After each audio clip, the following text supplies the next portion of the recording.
Stand for the pledge and invocation, please. Dear Heavenly Father, this day after Veterans Day, we want to thank you for the veterans, the men and women who have served our country and gave their lives in service to protect all of us. We also ask that you give a special blessing to their families as well, because all too often the man or woman that goes off to serve our country in foreign lands, they leave a family that they love and that love them. We also ask, dear Lord, tonight, as we consider items that come before us, we ask for your wisdom and guidance so that we will do everything that is in the best interest of all of the citizens of Walton County. In thy name, amen. Amen. Amen. I pledge allegiance to the flag of the United States of America and to the republic for which it stands, one nation, under God, indivisible, with liberty and justice for all.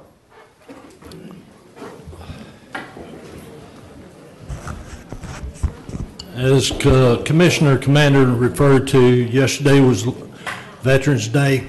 I would ask if you are a veteran, if you would please stand. Thank you.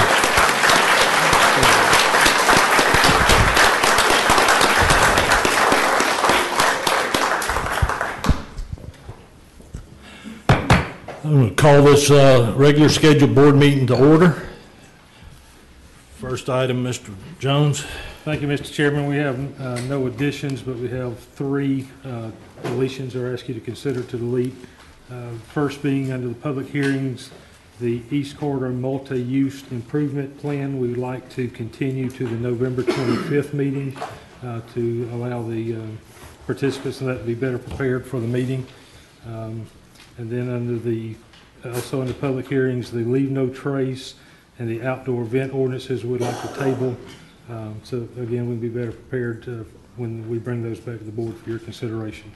So our request would be to move the East Corridor Multipath Multi-Use Improvement Project to the November 25th meeting, that the Leave No Trace and the outdoor event ordinances be tabled to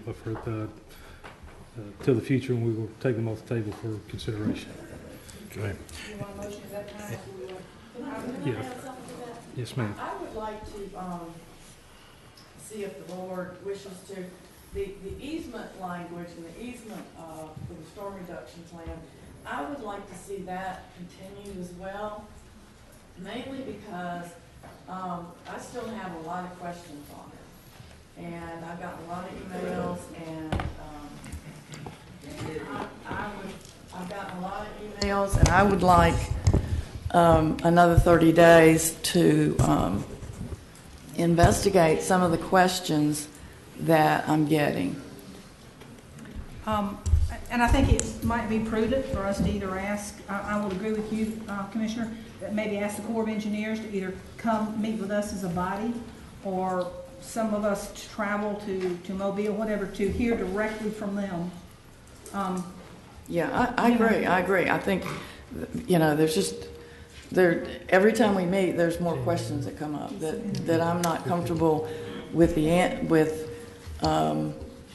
not having an answer to them. Okay.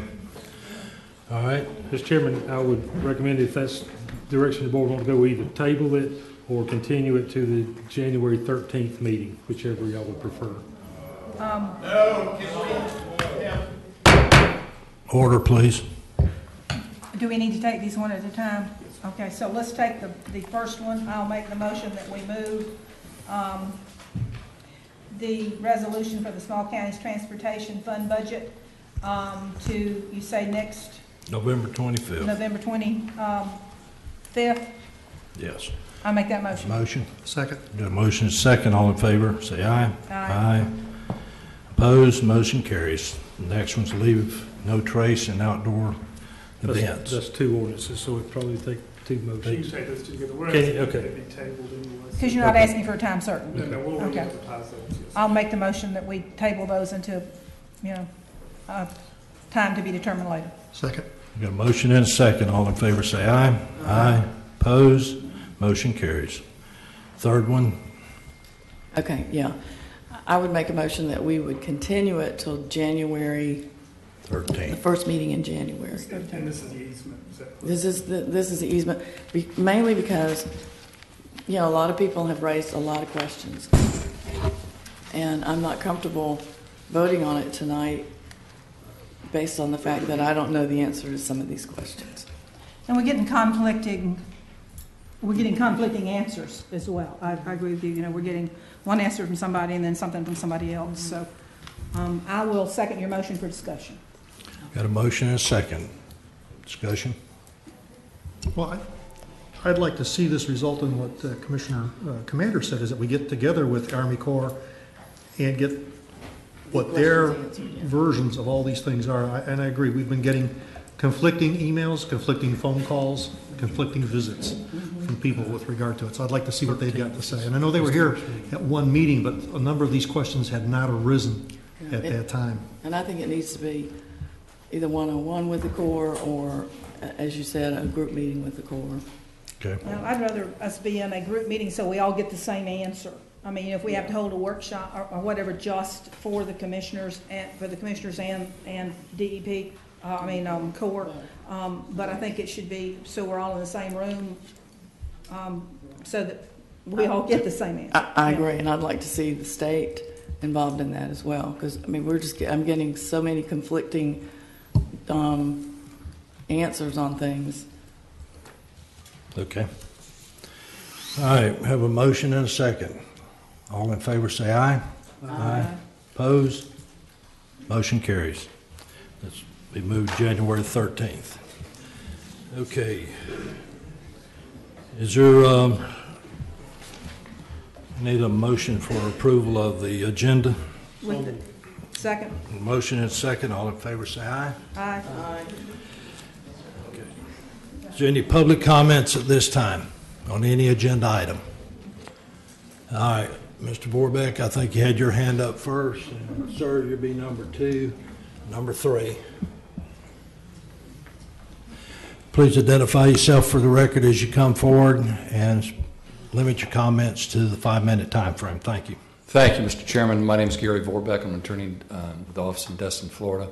One, I want to thank you regarding the Avensa ordinance, moving that off the agenda. But all I'm asking was when meetings are set up on this, when it's going to be worked on, we'd like to be included in those meetings. And so I'd just like, for the record, to respectfully request that we be involved in any future meetings, not at the board level, but at the staff level if we could, and with the sheriff or any other constitutional officers with that. And you want to clarify who we is for the record? Is the Prominence, the hub, is the what I've represented here in front of the board. I think if we do that, then, I mean, we have to ask the rest of the, I mean, how are we going to, because other people will say, well, I want to be there too because my development's involved as well. I think what we could do is circulate, when that group meets, is circulate the proposal to him and ask for comments. But to have him and all the other stakeholders in the staff meetings would be, I think, we wouldn't get anything done. Well, what I'm afraid of, my fear is, and that's a good point, but my fear is they're not going to get the input, and we're going to be back here, and there's going to be a battle back again, and I'd like to have those. I think we can shortchange that by getting you the drafts as they're done, and then you can make comments back to us for our meeting and before we put it on the agenda. And why don't you send him suggestions now, so he will have it when they go into the meeting? And I think we have some already from him. Well, one of your men came to visit me, and we went through it, and I mean, I think it's pretty straightforward. It's. There's some deficiencies with the ordinance, so I'd like to. I'll sit down with Mark and talk to him about it. Yeah. All right. Okay. All right, thank you. There you are. Yes, sir.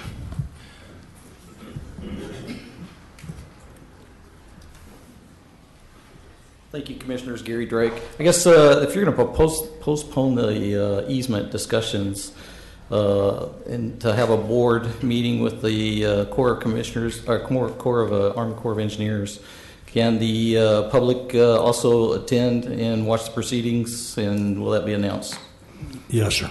You can. It'll be announced, and the public's invited. We can't have it behind closed doors. Right. Okay. I'll look forward to that announcement. Thank you, sir. Thank you. There was a lady off to my right. Sir, you'll be right behind her. Thank you. Then, Alan, you're after him on the left. Come forward, ma'am. Yes.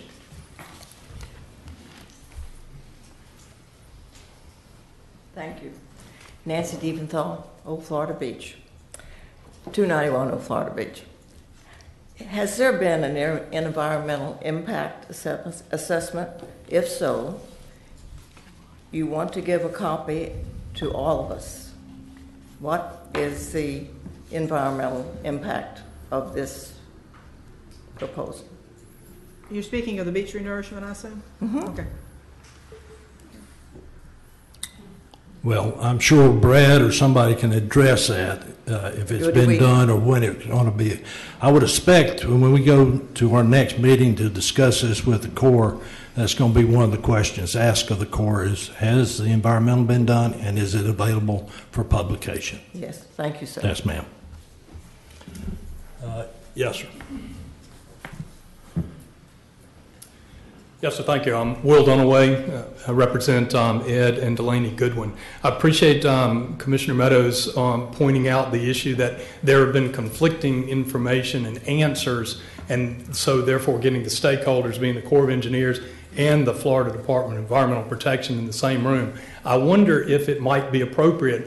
Your TDC has a really good website, and if you have these questions and answers that you're getting conflicting information, perhaps if we published and you posted like the basic questions, which we'd be happy to provide input to, maybe we could put those and then put them to both the Corps and the Florida Department of Environmental Protection, and that could help facilitate the public information. I think that's the key, is getting out the public information on these right answers, and then having the question and the answer on your website might be a good option. Good, thank you. Thank you. Alan?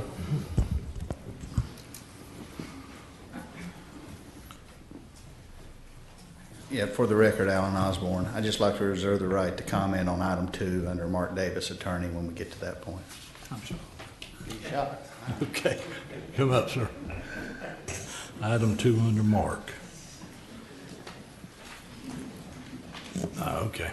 Great, thank you, Mr. Chairman. Kent Seyfert with Hopping Green and Sims on behalf of numerous beachfront owners opposed to the project.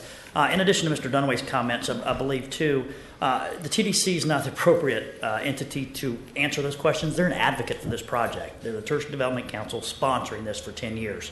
I think what we need is some kind of independent arm of the county, maybe some staff members of the commission or something to get answers to these questions, see the conflicting information, because there's a lot of it. And my recollection and memory of things that have occurred in the past based on minutes is different than TDC staff people's memories on those. In addition, for transparency purposes, I think it would be a great idea for all of the emails, all of the questions, any communications with TDC, with commissioners or otherwise, to be made available to the public on a website. I have submitted, I don't know how many public records requests, and I've not gotten a single document yet related to correspondence with the TDC, Corps of Engineers, and a bunch of other things. And I'm getting a response back, well, it's going to cost $1,000 before we can get this. And I know Mr. Bausch and some other people have submitted this. And it just doesn't seem like a free flow of information to the public when we request this information. And all that does is raises more questions. And I don't know where the holdup is, and I don't want to speculate about that. But the more transparency, the better. And I would agree with Ms. Meadows, and thank you for making that motion. Let's get all the questions out, and if we disagree on a point, we'll disagree. But let's not, state something as a fact when it's an opinion, just so everybody knows what's going on. Thank you, Mr. Chairman. Thank you. Emmett, and then Suzanne. Come on up, Mr. Hildreth.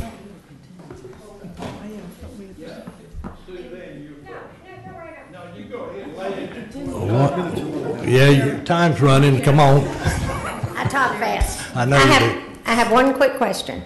I understand from Brad Pickle at the last public beach meeting. Now, these have been going on for nearly a year. And and y'all are sitting there saying, we still don't know what's right and what's wrong. Don't blame y'all, but I've been at every beach meeting, just about. Maybe I missed one. But I'm telling you, when you hear one thing at the meeting and the meeting before, and the Corps sitting there and you ask them and they say, no, we never said that. That's real shocking. So you need to start, like I said at the last one, have some more meetings with the public and let the public ask the Corps the hard questions that they want answered. Second the question I have is, Brad Pickle said at the last one that this county has already applied to set the CCL, the erosion control line, the ECL line, for all of the beach that doesn't have it, that the application has already been sent in.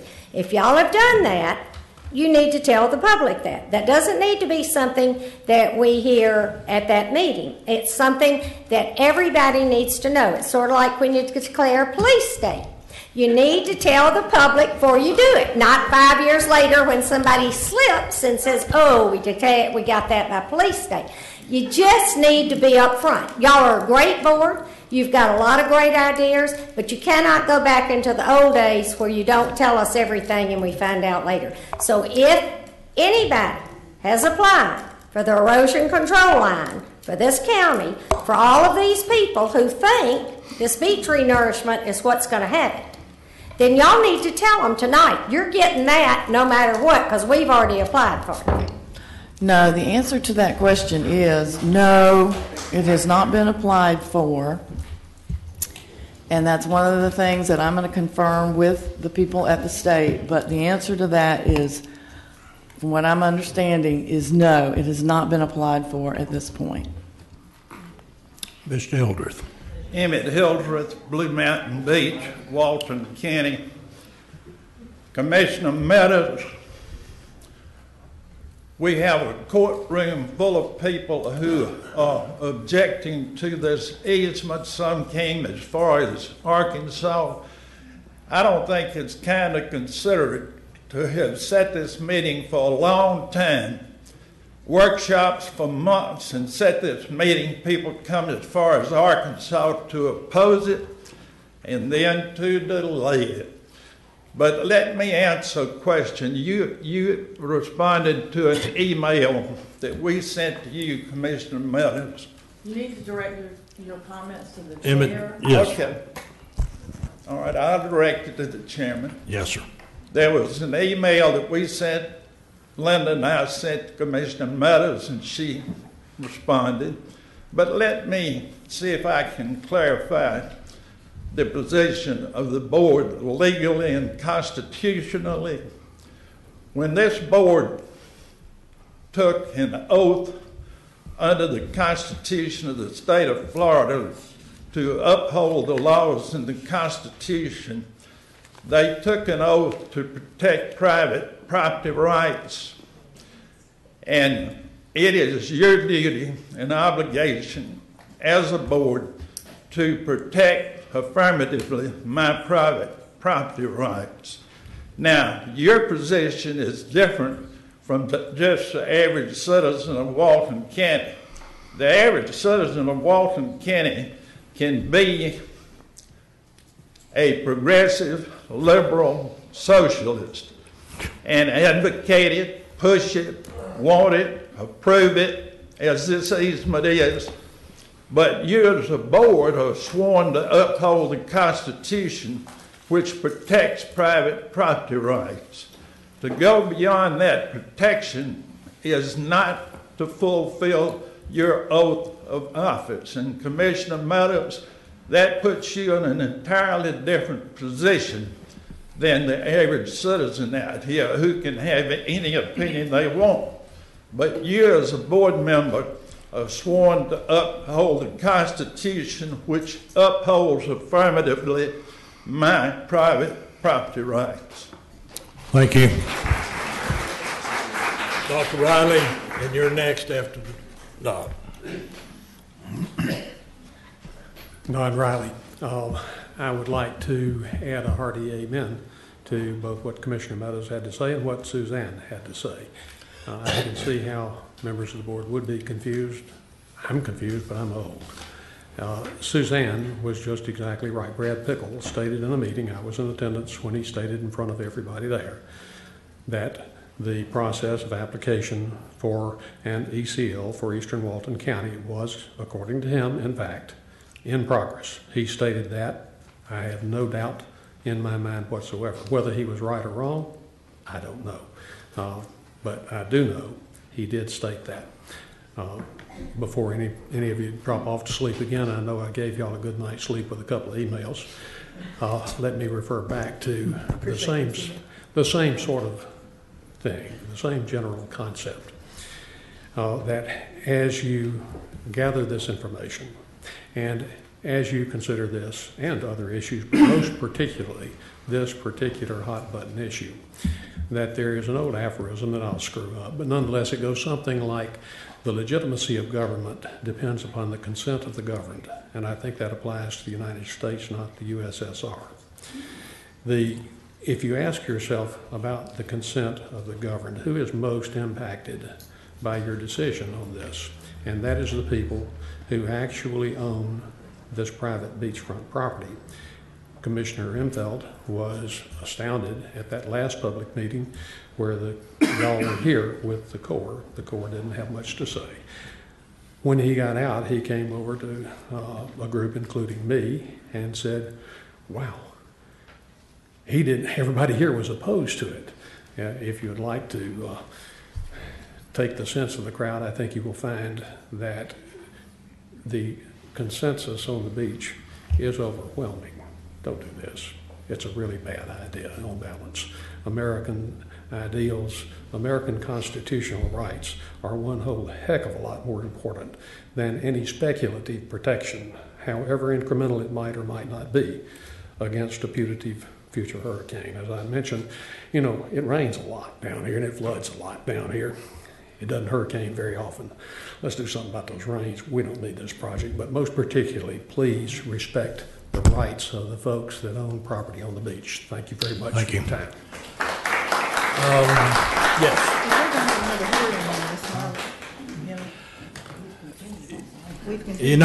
There's the opportunity for public comments right now, but you're addressing the same concerns that we will be talking about at a future workshop with the Corps and DEP.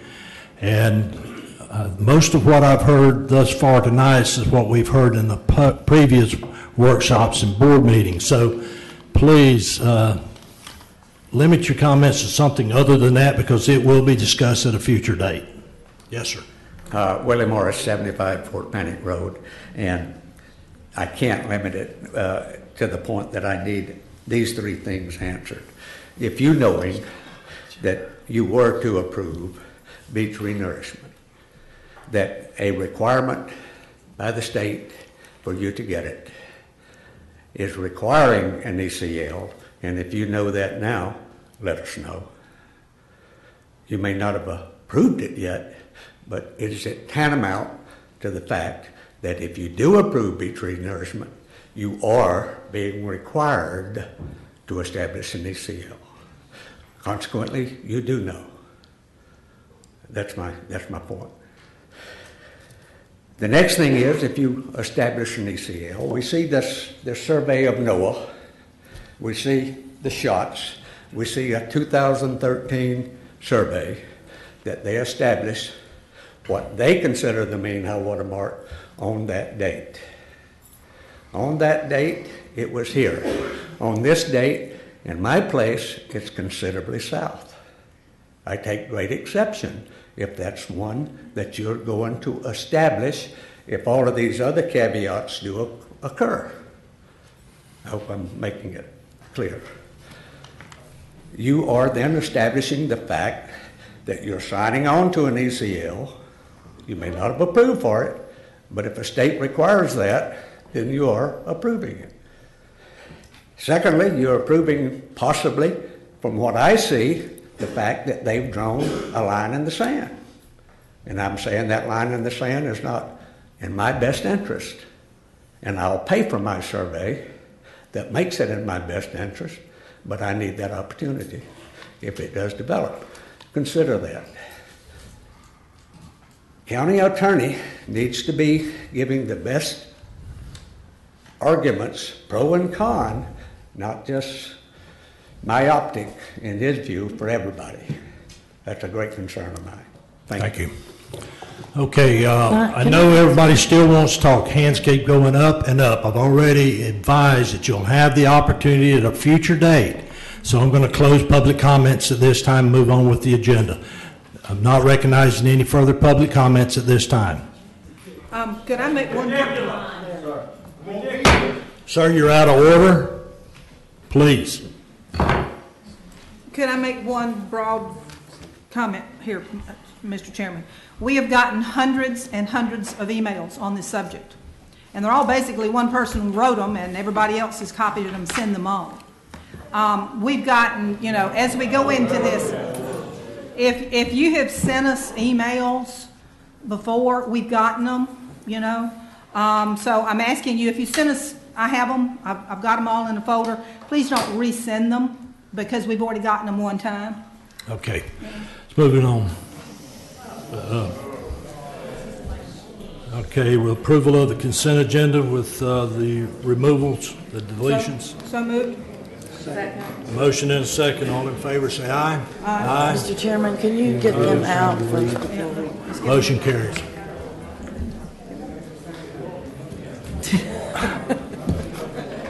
My book's falling apart.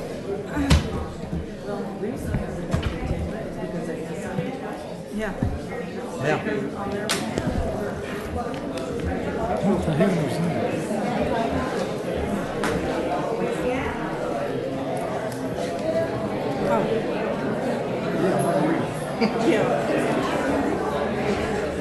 Oh, Dee. By the way, this ain't working. We're still in session, man. We're still in session. Mr. Chairman, we're still in session. Give them to the clerk. We're still in session.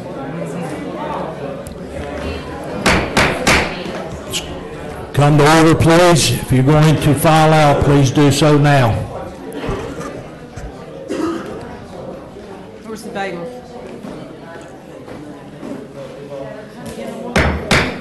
Come to order.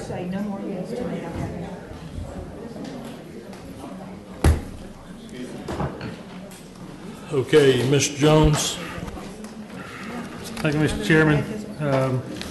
We're asking the board to consider and approve a resolution proclaiming November the 17th through 21st as Geographic Information Systems, or GIS Week, in Walton County. We wanted to make sure this was approved or presented to you outside of the consent agenda, simply so we could recognize the outstanding job that our GIS folks do that quite often goes unrecognized or unnoticed, but there's a volume of information they make available that helps many of our departments and the public. So we would ask that you approve a resolution proclaiming November 17th through 21 as Walton County GIS Week. So moved. Second, and I'd like to comment, I think that I've seen over the years quite a bit of innovations come out of that group, and I'm very appreciative of what they've done, not only for staff, for the commissioners, but for the public, and so a well-deserved recognition, and thank you all. You know, for laymen like us, it's pretty boring stuff, but Sam just lights up. I mean, you know, you start talking about spackle and all this kind of stuff, she just lights up. So we appreciate the job you do. And thank y'all for being here. Thank you. Yeah, definitely. Okay, we've got a motion and a second. All in favor, say aye. Aye. Opposed? Motion carries. Thank y'all. Thank you, Mr. Chairman. The next item we'd ask you to consider is the wastewater treatment facility at the Mossy Head Industrial Park. That was RFP number 014-028. The low bidder was JP Construction, and with the contingency, we're going to ask that you approve JP Construction and award the bid and the contract to them. But if you'll notice from the bids, they're considerably higher than the $4.4 million that we had anticipated this project costing, and for which we have state funding.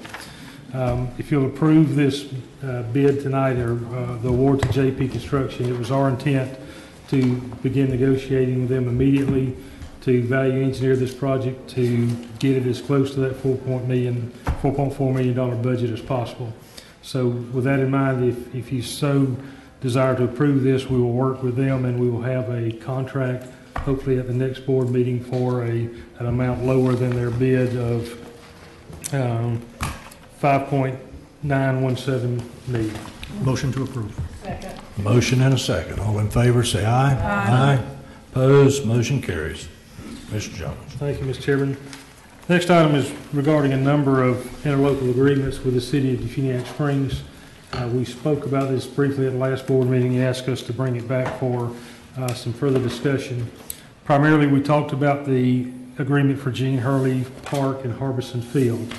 What we've discovered is that both of those agreements have you have the ability to terminate those agreements with 60 days notice. And we would recommend you do that with this understanding. Gene Hurley Park is not used. There's maybe one ball team that uses it for practice, but as a functioning park, there's really no activity that goes on there. So we think it would be prudent to vote to terminate that agreement at this time, as we will with Harbison Field, and we'll probably need two motions for that, but the Harbison Field agreement has been stretched over a period of years. There are a number of addendums, some of them conflict with the original agreement. So what we recommend is that that you vote to terminate both of these agreements, and in the 60-day window between now and when that termination takes effect, let us sit down with the city and look at what makes sense for them, what makes sense for us, what services we could provide, and get some cleaned up agreements that do what we want to have done, and that's us to work together in good faith to do good things for the citizens of the county and Defuniak Springs. Yeah, so you're saying that, should we just wait until you review them and then come back with them and then? Make a motion to terminate them and give them 60 days notice, and then they'll work within the 60 days to maybe bring something else back. Is that what you said? That would be our recommendation. Oh, okay. I just don't like to terminate an agreement. Well, like Gene Hurley, for example, they're moving it. It's not even going to be in the same place anymore. They're moving that entire park, so that contract is. I know, but that's the first I've heard about it. I mean, I don't know anything about it. It's hard for me to vote to terminate something that I don't know a whole lot about. And these agreements, I'd like somebody to sit down with the city and try to say, let's work this out rather than just let's terminate things and move on. I just think that that's the better way to go. But and that is certainly our intent, to spend some time with them, whether we do it in the parameters of these staying in place or in the 60 days. Are you talking about just the two parks? Or are you talking about the other agreements? There's three other ones I want to discuss with you, but these two in particular. Okay. At this time. Okay. Well, because if we terminate them now, the soundbite will be, we cut Defuniak Springs off, which is not the case. And as we all know, it doesn't matter if it's the truth or not. It's going to be in an email, and we're going to see it on the front page of some newspaper. I would rather not do that. I'd rather let's work with them and find out where the agreements are lacking and come up with some new agreements rather than take that kind of action today. I mean, that's my take on it. I'll concur with what you're talking about, Commissioner, because I think instead of just terminating it outright, let's have a dialogue between the county and the city and work through these things here. Okay. And I'm not opposed. I think it should be between staff. Staff should get together and maybe bring us on those two, on the two parks. But the other one we need to discuss. Let's give them 60 days to come up with something to bring back. Okay, we're glad to. Thank you for that direction, Commissioners. There are three other agreements that we'd like to bring to your attention. One is regarding the waiving of landfill fees for a specific piece of property in Defuniak that we all know is the old Piggly Wiggly building. Some months back, maybe a year ago, the city came, when they were anticipating selling City Hall and buying this parcel, they asked the board to waive the disposal fees at the landfill, and you agreed to do that. Well, as it turns out, they didn't sell City Hall and they didn't buy this parcel. So we have an agreement that says that the county will waive the landfill fees for the demolition of the buildings on this property that is owned by a private individual. So I think it'd be prudent for us to vote to terminate this agreement. And quite frankly, this is almost a perpetual agreement. It's a 2-year agreement, then automatically renews for 1-year terms. And with the understanding that if the city sells City Hall and purchases this property and needs some assistance with disposing of the building, we'll certainly entertain that. I think we're in a dangerous situation there, so I'll make the motion that we terminate that contract. Yeah, especially if it's on land that they no longer. They've never owned it. No. Okay. Yeah. That makes sense. Second. Right now. You've got a motion and a second. All in favor say aye. Aye. Opposed? Motion carries. we have an agreement with the city where we calculate their proportionate fair share on development within the city. Sometime back, the city canceled their prop share ordinance, so there's no ordinance there for them to collect prop share. So we feel it'd be prudent that we execute our termination clause in this agreement as well, simply because there's nothing there for us to do. Yeah, if they don't, do they have impact fee? What do they do? No, they don't have the impact. They've waived them. They waive those as well. They waive those. Yeah, if there's no ordinance, Right, then there's nothing to help with. right. Yeah, I agree with that. Motion to cancel that. Second. Motion and a second. All in favor, say aye. Aye. Opposed? Motion carries. Third one is regarding a committee called Communities for a Lifetime that the city asked us to join them with in some workings over a number of years ago. The best we can tell, for the last 3 years, there have been no meetings, there's no leadership, and there's really nothing happening with this committee. So I think it would just be a house cleaning matter to terminate that agreement. If there's some reason for it to be reestablished at some point, we could do that. We'll find out what their plans are, you know, that they don't have any plans. No, we could find out. Okay. You want to make that motion? That you find out what their plans are. No, that you've No. canceled. Oh, we the can do contract. I mean, my discussion with them was, they hadn't met in 2 or 3 years, and there's no leader, and it's kind of just an agreement. Might consider go ahead and terminating it, and Yeah. if they ever reinstitute it, they can come back. Yeah, that works. Did you make that motion? Oh, I'll make that motion. Motion and a second. Yeah. All in favor, say aye. Aye. Opposed? Motion carries. And I do want to be clear publicly that, you know, we certainly want to work with the city. Yes. We want our staff to work with city staffs. We know that you commissioners know the importance of the things we can work together on. So we look forward to that opportunity, and we'll go to work on these parks. And as other issues arise, we'll certainly bring to your attention that which we need to make sure we do continue a good working relationship with. And that's not just City of Funiac, that's City of Freeport and City of Paris. And I think now's a good time for us maybe to look at all contracts, because I had a call from someone in Freeport this week, or you know, saying that there were certain roads that we were supposed to be taking care of, and we've never agreed to take those roads. So maybe it's a good time to look at all of them, because I know in the City of Funiac meeting they mentioned that we weren't taking care of their roads, but nobody can find a contract where we were ever supposed to take care of them. So I think it's a good time for let's just clean everything up, because through the last 20 years something's been done and it hadn't been just a good time to take a look at everything and clean it up. Okay. Okay. Mr. Jones. Next item, Mr. Chairman, is we were directed to initiate the property acquisition ordinance and the steps therein regarding the Angelo's property, which we have on the screen. The first step of that is to order appraisals. We've ordered 2, and those have been returned from Presley McKinney Appraisals. The appraised value is $5,350,000.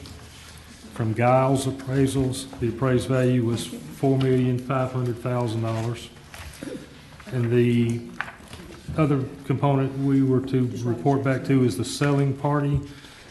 And the selling party is the Stephen Maleszewski Trust. I can get the Mal and the ski, but somewhere in between I get lost. So that is the selling party. So at this point, according to our ordinance, we await your direction whether we move forward with an offer or negotiations or some other process to either move this forward or to determine we're no longer interested. I would like to see the TDC come back with what could be done with it. What would the plan be, and then take a look at it then. I mean, because I'd like to know what it could be used for. How what I know it's got some primary dunes on it that are can't be broached probably. Would that be part of the process that he'd be directed to go through, is determining what it would be best used for, or is that a separate one? I think it's part of the acquisition, that if we authorize him to take the next step, that either county administrator or TDC would have to come back with, and this is how we would use it, or we can't use it, in which case we would stop the process. That's my understanding of What is the. $1 million difference? However it wants to work out, but I think we need to see something as far as a plan and what could be, whether, before we go forward. Based on what I'm hearing, I think it'd be appropriate for you to give us that direction. Then when we bring that back, your next step would be to say, we like that, go negotiate a price, or give us a price to make an offer on. Yeah, I think that makes sense. That's my motion. I second that. Okay, we good. Ma'am, come on forward. Just identify yourself for the record, please. I'm Nina Horn with Scenic Sotheby's International Realty. The appraisal values, I don't know why they're $1 million apart either, but I'd like to just ask the board to consider those tall dunes that are there bring us priceless treasure to the beach. And I don't know what the purpose would be for y'all to purchase this. The county, I would not like to see a parking lot there. So I don't know what the plans would be to use for the property. Well, one of the things that we were asked to do over and over again from a lot of different people was, please look for more land that's on the beach where the public could access the beach. Yeah. Well, Cindy, those beach so dunes are like 15, 25 feet. I know. And this property was one of the ones that was brought forward by several people. So that was one of the questions was, well, I know that there's some primary high dunes on there. What could it be used for, and what would it be used Well, if you'll for? blow that map up just a minute, I'll show you to the direct west of there where there is flat land would be a better use of the property to be turned into a parking lot. You see that Eastern Lake Inlet? Mm-hmm. You see the flat land that borders the Eastern Lake? Where?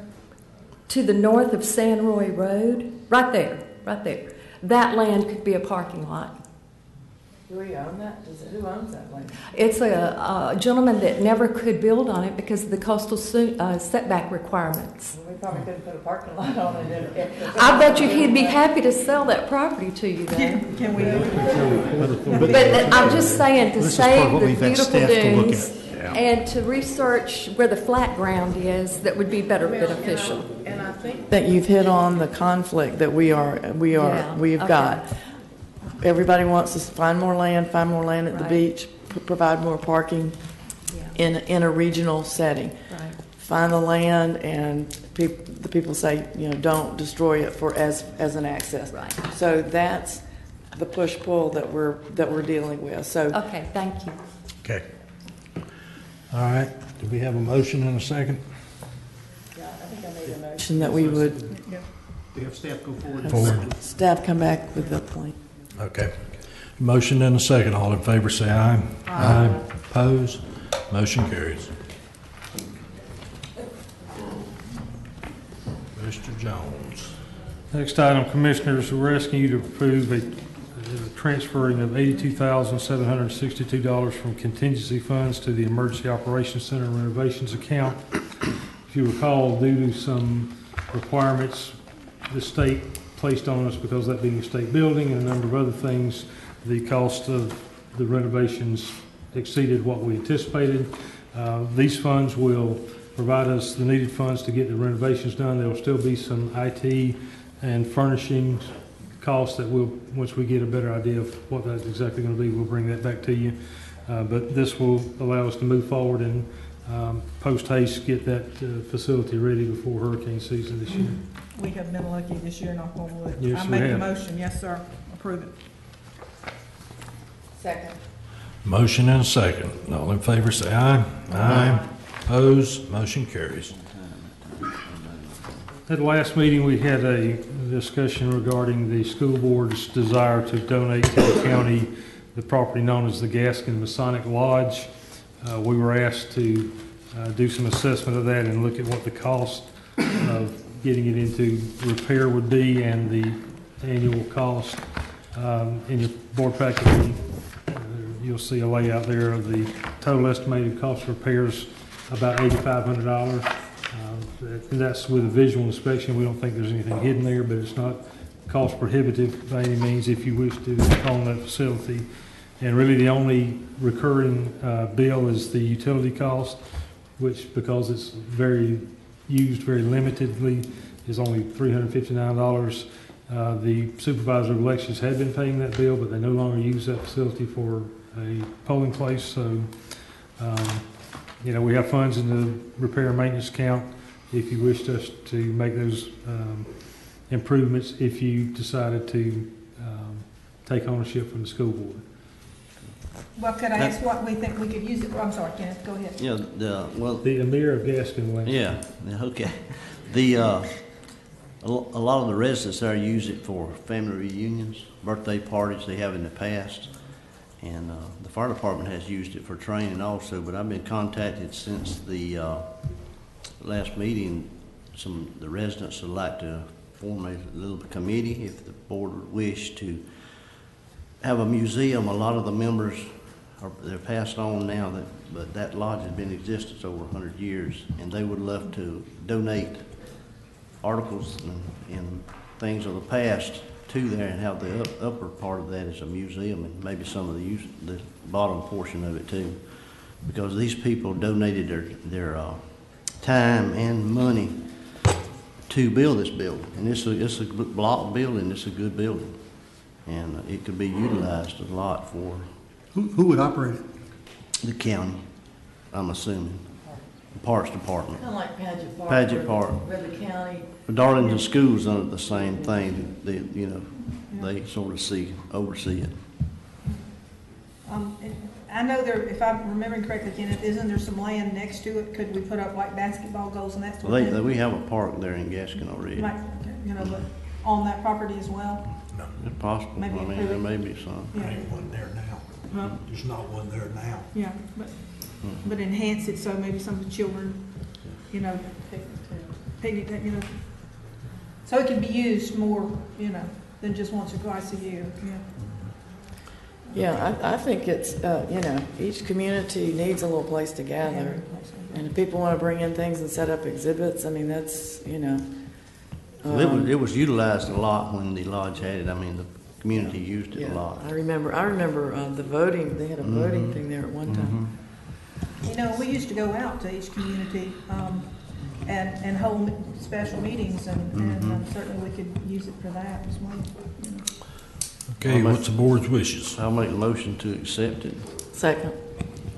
Motion and a second. All in favor, say aye. Aye. Opposed? Motion carries.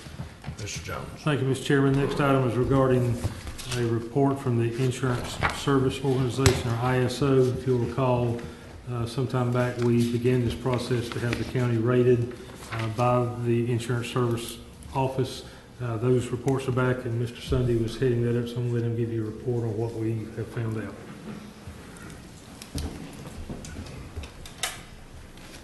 Thank you. Good evening, Commissioners. Just real quickly on the ISO rating, we now have our new ISO rating. I would like to recognize Bobby Martin and his command staff for getting this done, an outstanding job.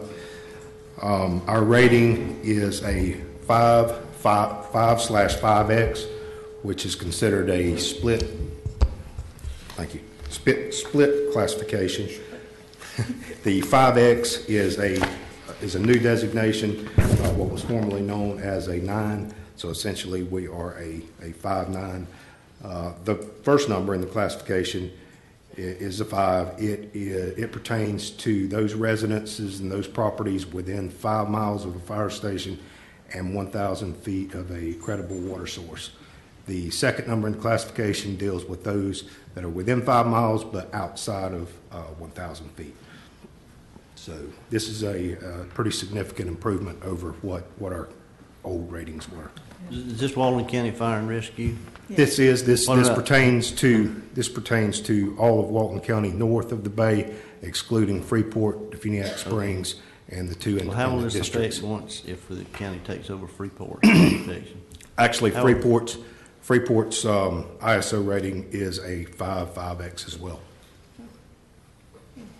And just so you know, those ratings will be published by ISO February 1st. So any homeowner taking out a new policy or renewing a policy on that date or thereafter insurance company will automatically have access to this information. In other words, our insurance gonna go down? Should. All right, thanks, Stan.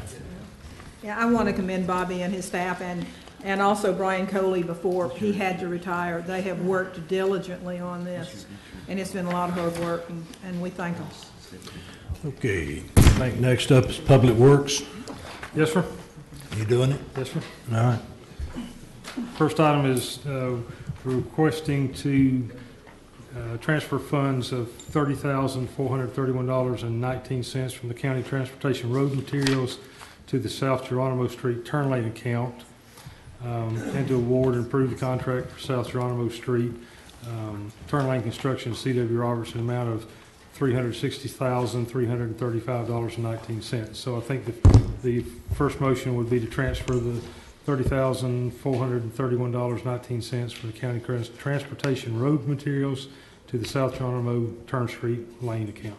So moved. Second. Motion and a second. All in favor, say aye. Aye. Opposed? Motion carries. The next, and that same item would be to award invitation to bid 014031 to the low bidder C.W. Roberts for $360,335.19. Once again, I want to know what the 19 cents is for. G.O. What? A Coke for Ronnie Bell or no? Maybe. Maybe. Taxes, man. Shoot, 19 cents won't buy you anything these days.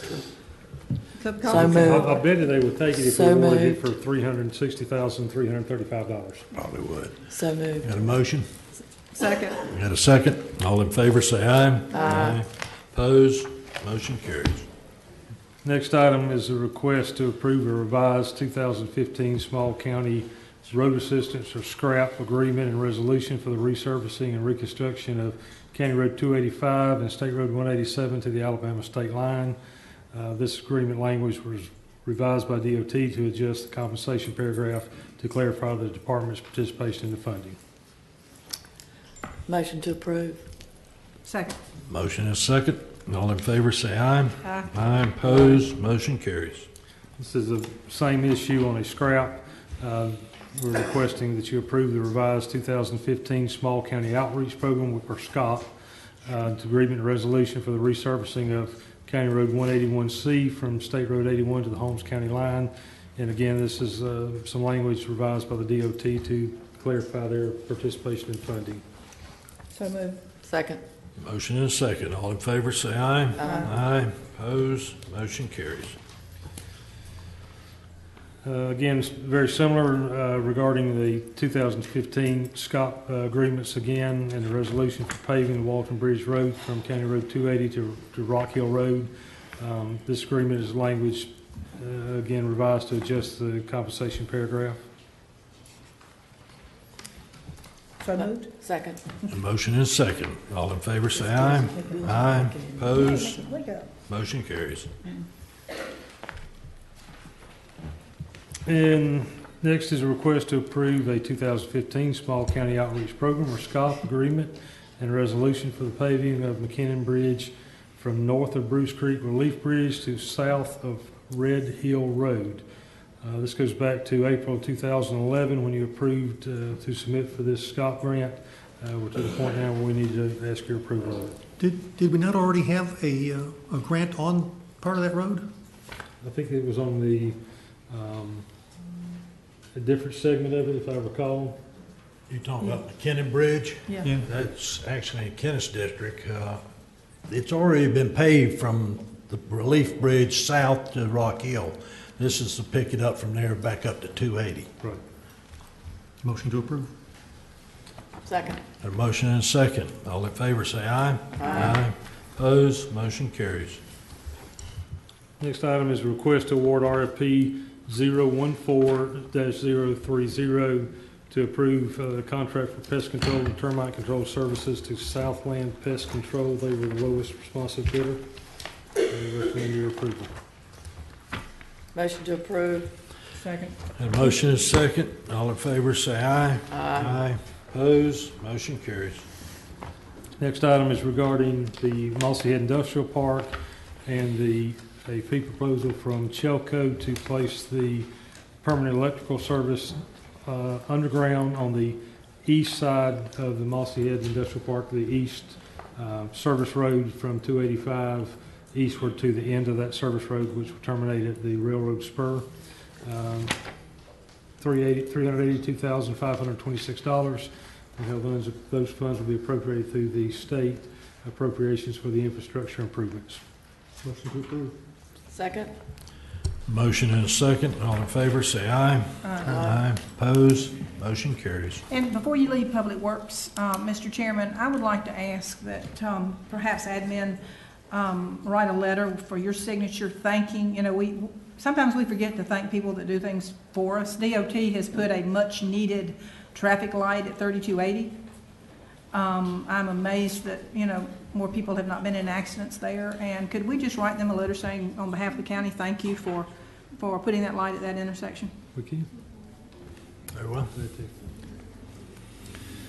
Okay. Next item, Mr. Chairman, is regarding a request asking you to approve the allow us to enter into an agreement with Maximus Consulting Services for the preparation of OMB Circular A87 and a full cost allocation plan for the county at a cost not to exceed $11,500.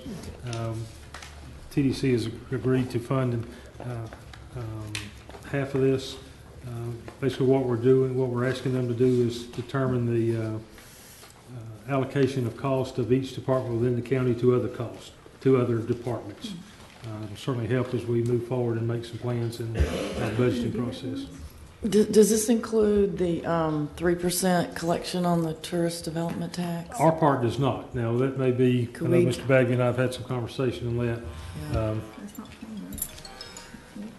Yeah, but it might be nice to get it all done in one fell swoop. Well, and that was our position, and I understand Mr. Jones, we're kind of the point in between the two, and so from our perspective, we would like to see them combined. I'm having lunch with the clerk, I think, next Tuesday, and basically it is we want everybody to get what everybody needs to do the job that they need to do, but it needs to be a holistic approach to, not getting hit here and getting hit here, because we believe some of the costs that have been identified are overlapping or duplicative. So the admin side is charging us. That wasn't my phone. So some of the costs we're getting charged, for example, MIS costs we're getting charged by the county and we're getting charged by the clerk. And we just want to make sure it's easier if a company comes in and does it all at once, so that we don't get hit twice. We do this one and then we get some agreement with the clerk to do that one, and we're getting hit twice and we're paying double the cost to look at our operation and what we're spending. So that was the only thing that we were trying to do. We're not opposed to that. We just want to make sure that they're separate and distinct what's going on as far as we're concerned. Right. Yeah, I think obviously they're definitely different, but doing them in a comprehensive manner, I think once these guys get in here, is just having them do both of them separate, of course. But isn't that up to Mr. Clerk? Commissioner, the only question I have, it would be for Melissa. This is a contract. This actually came from a state contract, as I understood it, which, by the way, was the most bizarre state contract I've ever read. But would they charge differently if we change the scope? I believe you're still going to run into two separate agreements, just simply because one follows OMB Circular A87 and a full cost allocation. They could do them simultaneously, and that would be fine, but I think you're still going to have two separate agreements. Yeah, we can just bring a second one Could back. we bring the second one back and then do that? Yeah. And we'll try to, I would just, from our perspective, I would ask that you continue this to the next meeting and let the clerk and I have a chance to sit down and see if we, maybe we can resolve what we see as overlapping as not overlapping or whatever, and then we can get some resolution. Well, do we need to vote on this one? Because she just said we shouldn't combine them, or do you want us to wait? Well, I thought what she says, she thought there would have to be two separate contracts. I'm not sure that they can't be combined or executed at the same time, but Well, are you saying that you want us to wait on this particular contract until you... Yes, ma'am. That would be our preference, but that's up to y'all, and that's We'll may have not the be right. angst over waiting. If we can get Melissa to follow up and see if it will indeed be two separate contracts, or that they can. And then we could we'll look give at us it some time. again at the Yeah, next... that'd be fine. At the meeting of the next one in Are we having a meeting? Yes, unfortunately. 25th. Unless you make a motion not to. All right, so we're going to wait till the 25th on this one. Have a nice lunch. All right. Miss- Yeah, lunch? Have a nice lunch. Yeah, have a nice lunch. Oh, thank you. I hope so. Mr. Bagby, I think you got the next thing. Thank you, Mr. Chairman, Commissioners. Our first issue or item is to request purchase approval of the TC conference room upgrades that y'all approved at the last meeting, but this is the actual equipment, the actual purchase of those. Motion to approve. Second. Got a motion and a second. All in favor, say aye. Aye. Motion carries. Number And then 2. on our updates, we have, just to remind everyone, the tourist development tax collections were up in September 3.82% over September of 2013, which ended the fiscal year up 7.53%. We were a little less than $12,000 from collecting $20 million in bed tax collections for FY14. And what that equates to in bed tax short-term rental income to the bed tax collectors themselves is over $444 million. That doesn't include gas, food, entertainment, or shopping, or anything like that. So it's was a very good year. A couple of items I answered the lady as she left. We have all the EIS studies have been completed, and they're on our website. And I gave her that website information. Explain The EIS. environmental impact statement studies, and so all those for all the beach nourishment project. And there was a question on what Mr. Pickle said. What he said was correct in the way Mr. Riley restated it was correct. The process has been started.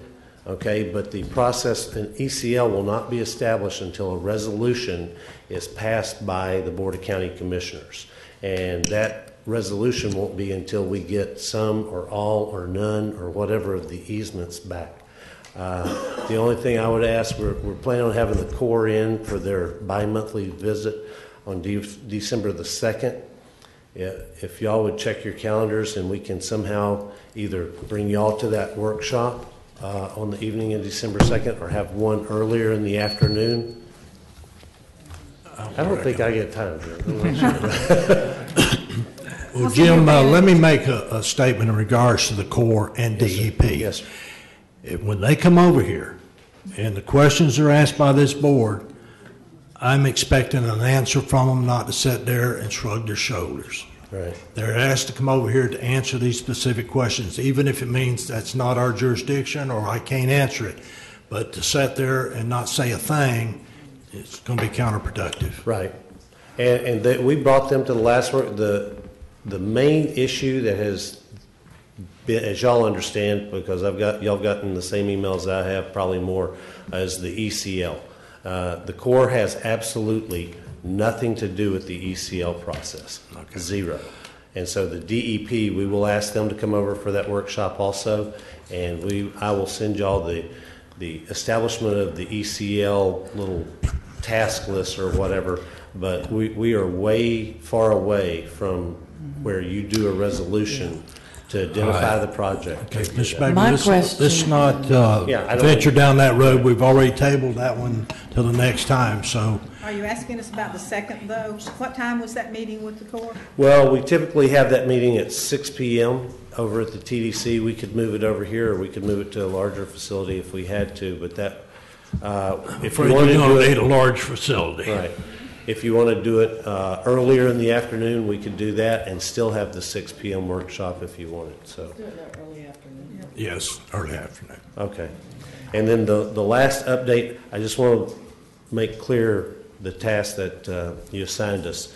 We're going to basically engage a planner or an architect or somebody to look at the Angelos parcel. We'll probably bring you back 3 options. One is buy it and do nothing to just leave it natural. 2, buy it and whatever the maximum footprint of construction. I know there was a huge condo that was going to go on there before that was approved. And then the 3rd option would be somewhere in between where there would be some parking, try to protect the dunes as much as possible.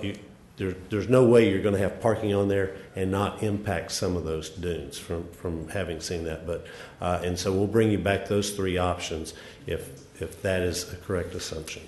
Okay. Thank you. One of the things too, probably just that I'd like to say is that I've gotten a lot of questions about the project, and if anybody has any more questions, what I'm going to do is compose a list of questions that I'm going to direct to DEP and Army Corps, and then come up with a list of the answers. So if anybody has any more questions that haven't been asked, please ask them so that we can get all of that out, the information out. Yeah, and anything you can ask us that we can get to the Corps before they come over on December 2nd just helps them give you, and FDEP, because I actually think more of the questions at this point are for FDEP than they are for the Corps because they're on the ECL. Are you going to give us a time later? I'm sorry, Phil. I'm Go sorry. ahead. I mean, you said we were going to meet earlier in the afternoon. We need a time. 4 o'clock. 4 o'clock. I'll meet whenever y'all want to meet, Okay, Commissioners. 4 o'clock. 4 o'clock on 4 o'clock, yeah. December 2nd. Here. Yeah. Yes, ma'am, sure.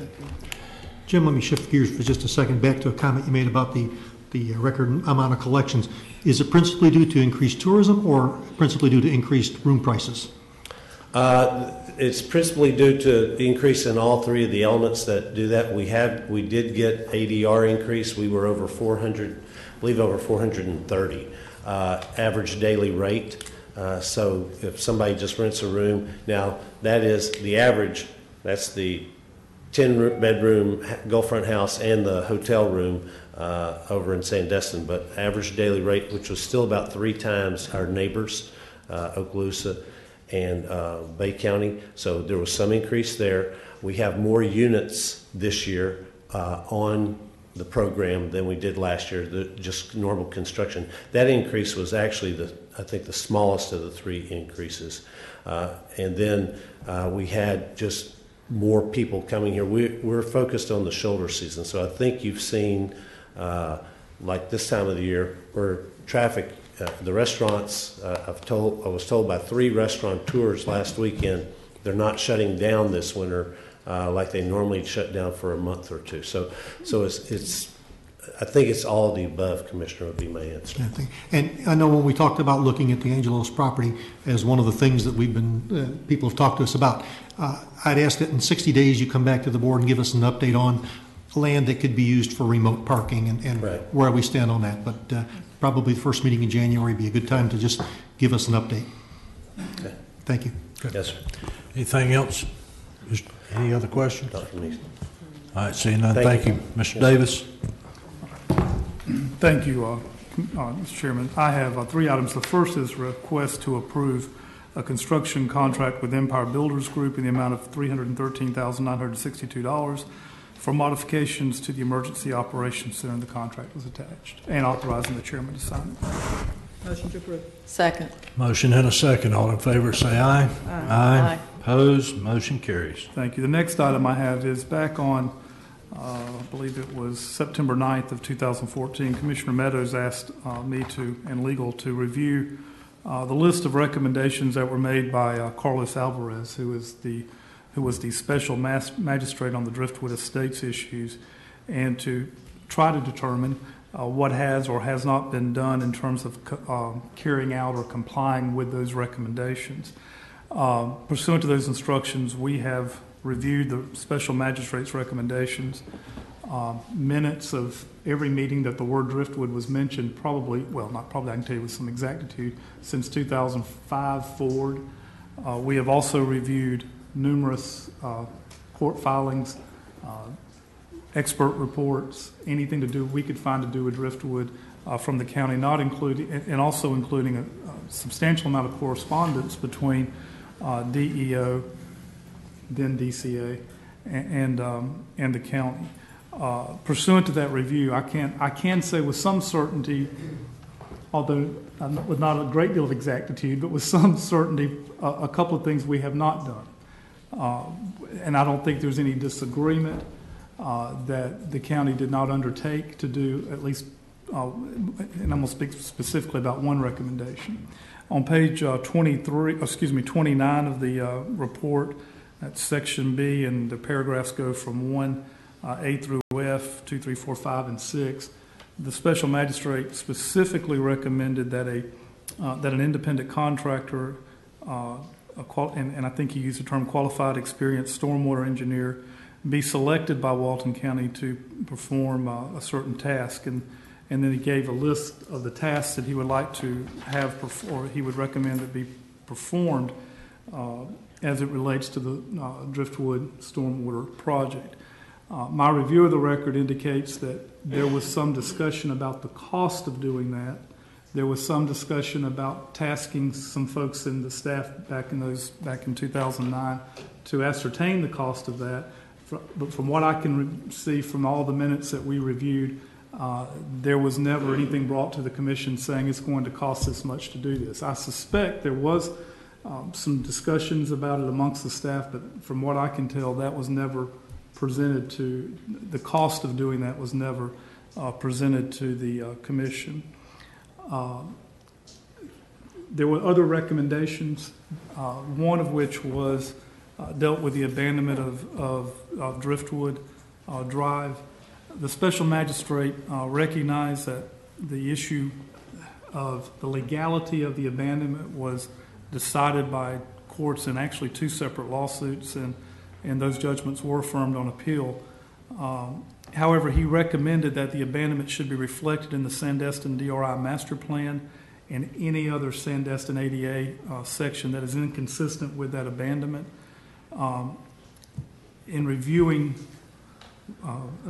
numerous requests by the staff, specifically Ms. Bradley, to Sandestin, asking them for a notice of proposed change specifically for that.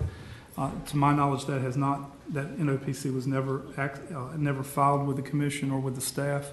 I will tell you that her 2009 annual report noted that NOPC had never been filed, and in fact, the 2009 annual report and her response to that annual report and some other documents that were presented to you at the compliance hearing noted that as well. So to the extent that the staff has attempted to comply, in fact, I would say Ms. Bradley went to great pains to get compliance with that recommendation.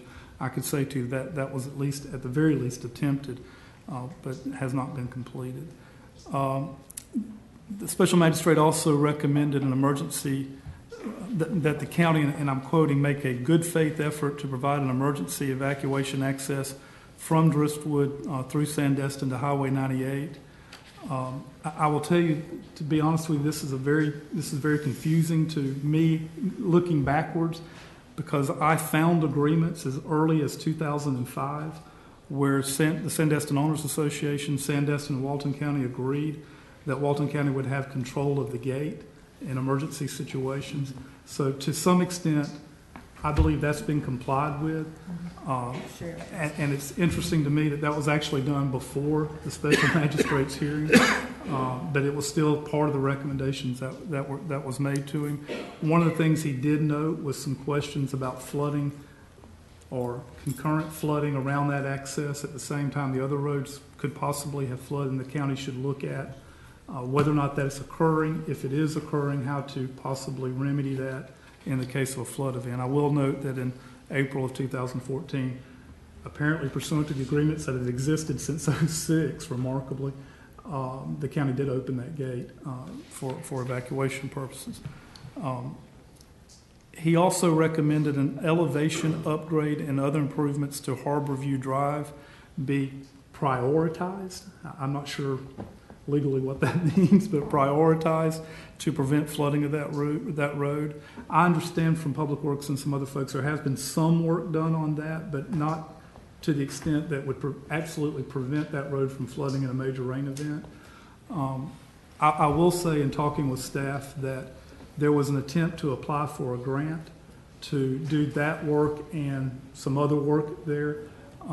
Staff's recollection was they were turned down for the grant because they couldn't document any structural flooding in the area. So although that has not been done, I would say that staff made some efforts in 2009, 2010 to comply. There was also a request that the plaintiffs in the case dismiss, or recommendation the plaintiffs in the case dismiss their lawsuits. I will say that there has been a period of time where the plaintiff did abate any action while we looked at some of these issues. That abatement, I think, sound like a lawyer.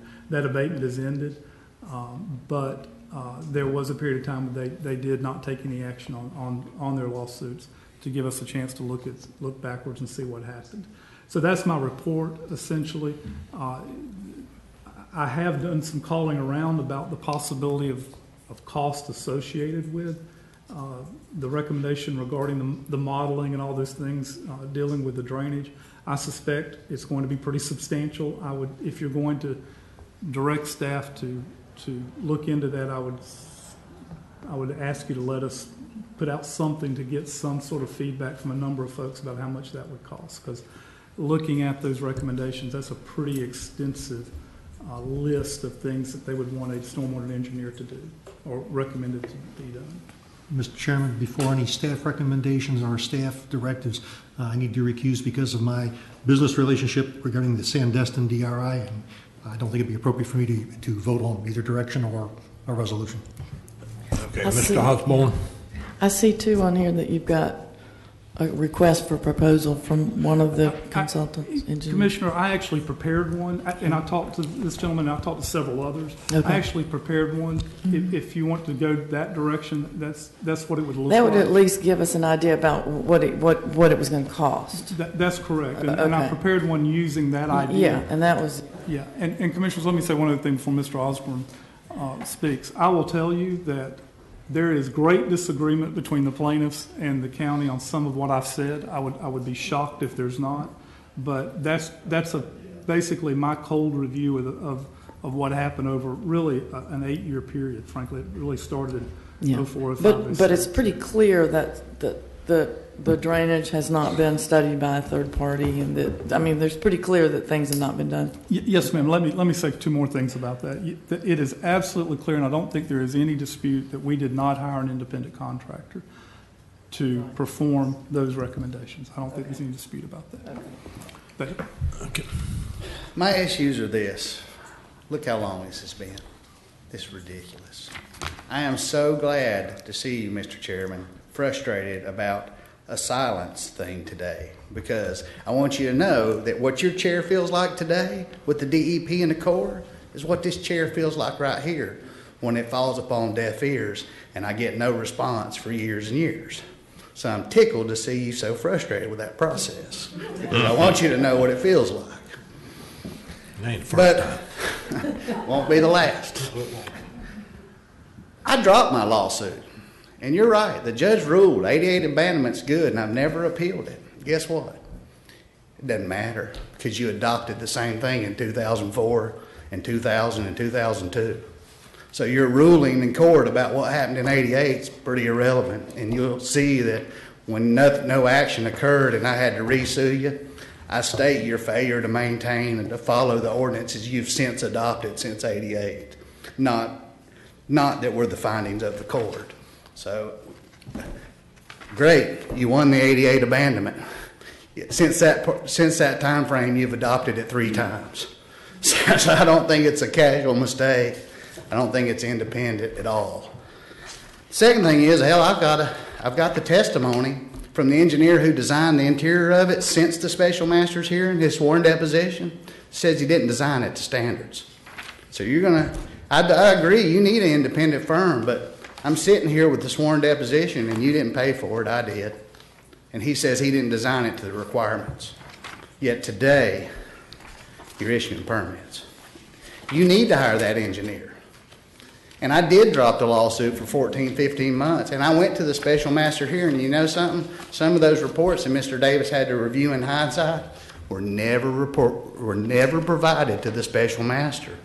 And we've got a clear record of that they weren't. Yet the county was in possession of them for 4 or 5 months prior to the special master hearing.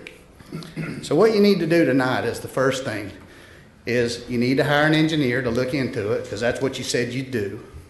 And so you ought to keep your word on that. And you ought to stop construction out there. For the second reason is, weeks ago, I filed a sworn complaint that the ordinance was out of compliance.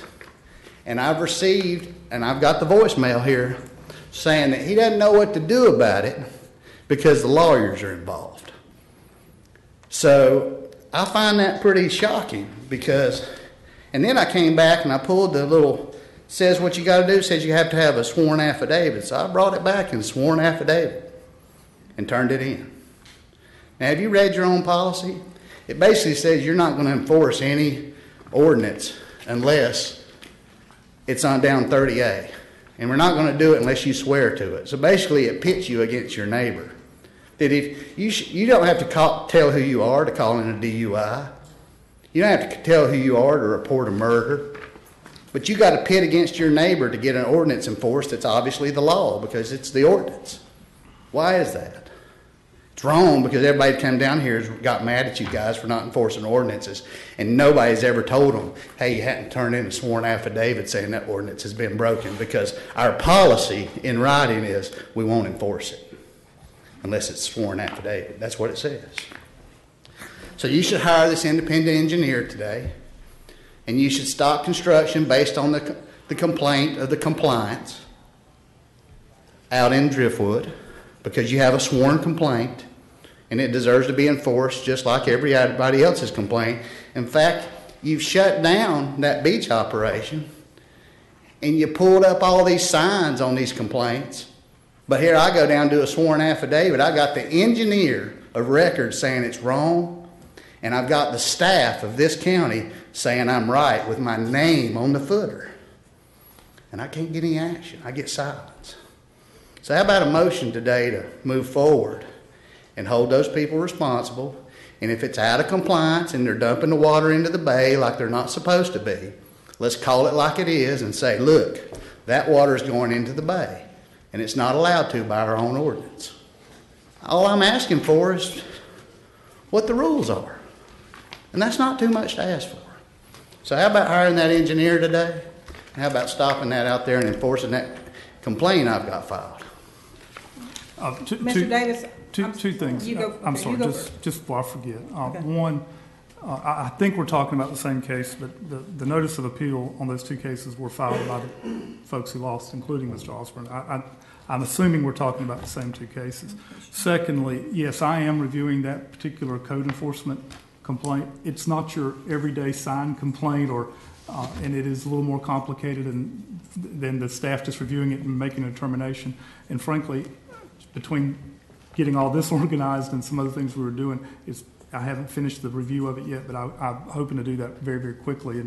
And to the extent that there's been a delay, that's been my fault more than anybody else's. I don't want code staff to be thrown on the bus for that. I don't know whether somebody else wants to speak, whether we need a motion or what, but we just can't hire an engineer tonight. We have to go through the process of an RFQ or a P or whichever letter you want to use. That's correct.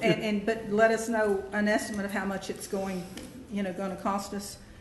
If you could bring that back to us maybe in 30 days. I can do that. I've drafted a sample for you, and I certainly can do Yeah, that. my motion would be, I think it was. I made a motion, you have to make a second. Okay, the second is but let me clarify your motion. Is it to go ahead and send the request to the engineer to get a cost? Yeah. Of how? Okay. We've got to do an RQ or P or whatever to get an estimate, right? Right. Yeah. We can,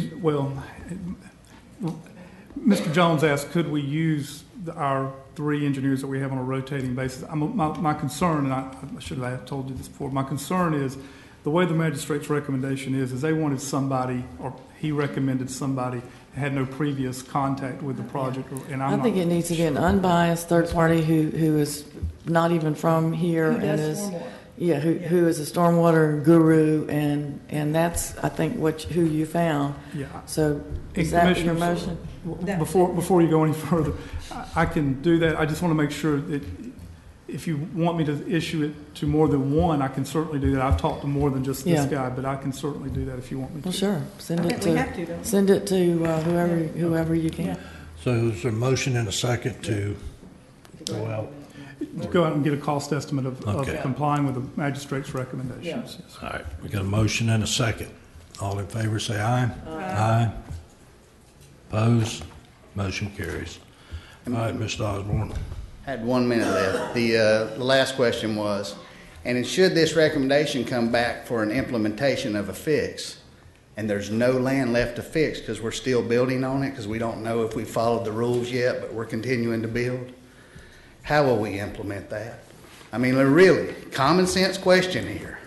If you've been ignoring it for 8 years, if you continue building there and you've had 2 moratoriums, and there's no land left anywhere to tell the engineers, here's the room left to fix it with, the only fix possible is to dump the water directly into the bay untreated. And I want y'all to know that right now. Well, there might be some other options. Or pipe it back into the Sandestin Lakes where they don't want it. There might be some other options. I mean, I'd like to hear what these gentlemen say, and then I just wish the land was there so we had the Yeah. options. Okay, well, I'm sure the engineers will let us know. Yeah. Thank you. Thank you. Is that all you got? No, sir. The next item is a request to approve a performance agreement regarding an economic development ad valorem tax exemption for Professional Products, Inc. As you may recall, Commissioners, we had passed an ordinance as far back as 2012 granting this ad valorem tax exemption. We are now in the part of the statute which we enter into an agreement requiring them to do certain things to keep to maintain the ad valorem exemption. And the agreement is before you tonight, and I'd ask you to approve and authorize the chairman to sign. Have they been, this company is requesting that we give them tax breaks, correct? Yes, ma'am, and we've already passed the ordinance doing that. Right, And this exactly. is the agreement that sets out some things for them to My do. only problem with this is I don't think we ought to give any 10 years on anything. I mean, a lot can happen in 10 years. Our tax base could go south pretty quickly if we have a back-to-back storm or something.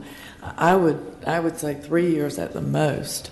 And they could always come back and request again, but I think 10 years worth of tax exemptions we just don't know what's going to happen.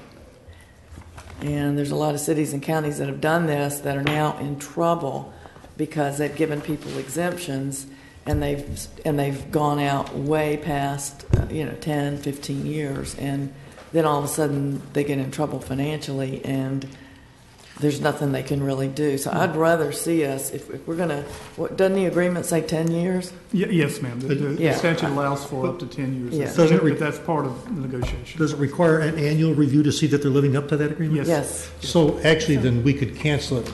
So who's going to do each that year. annual review, though? It requires them to report to us, to the Who's legal entity going to administration. follow up on that? Because then you got to have on your calendar. You got to call them if you don't get it. So we're spending money to follow them up. And If we don't get my it, then experience has been people just forget about it and then if you call them, they might submit it. if they don't submit it, then we would cancel it. Yeah. If they don't submit it, we would cancel That's what we it. take care and she handed it. regardless. Well, that's what we say now, but I mean, when people are up here begging us not to do this, we tend to, I mean, that would be great if that's what would happen. Then we should live up to the agreements. If we're required, then they're required, and if they don't live up to their agreement, then we follow what's in the agreement, which means it's canceled. And I agree with that, but there's a lot of people that ain't following up on their agreements on a lot of things, and we ain't done a thing. So, And I think we need to look at it, and maybe we need to look at each particular, your company, and I certainly understand what you're saying.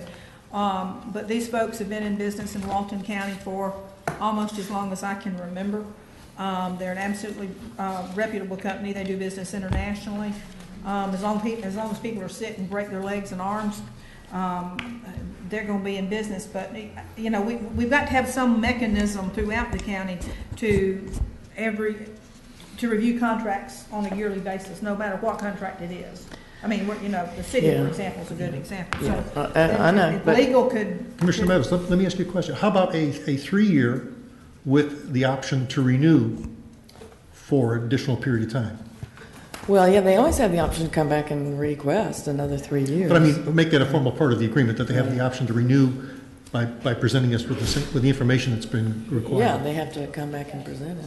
So make it 6 years instead of 10? Well, No, it's well, 3 years it's with good. the ability. First 3 years, and then after that, Yeah. there's the option to They have renew the- with the approval of the board. They have the ability to come back, but if they miss 1 year reporting, they're done. They're out.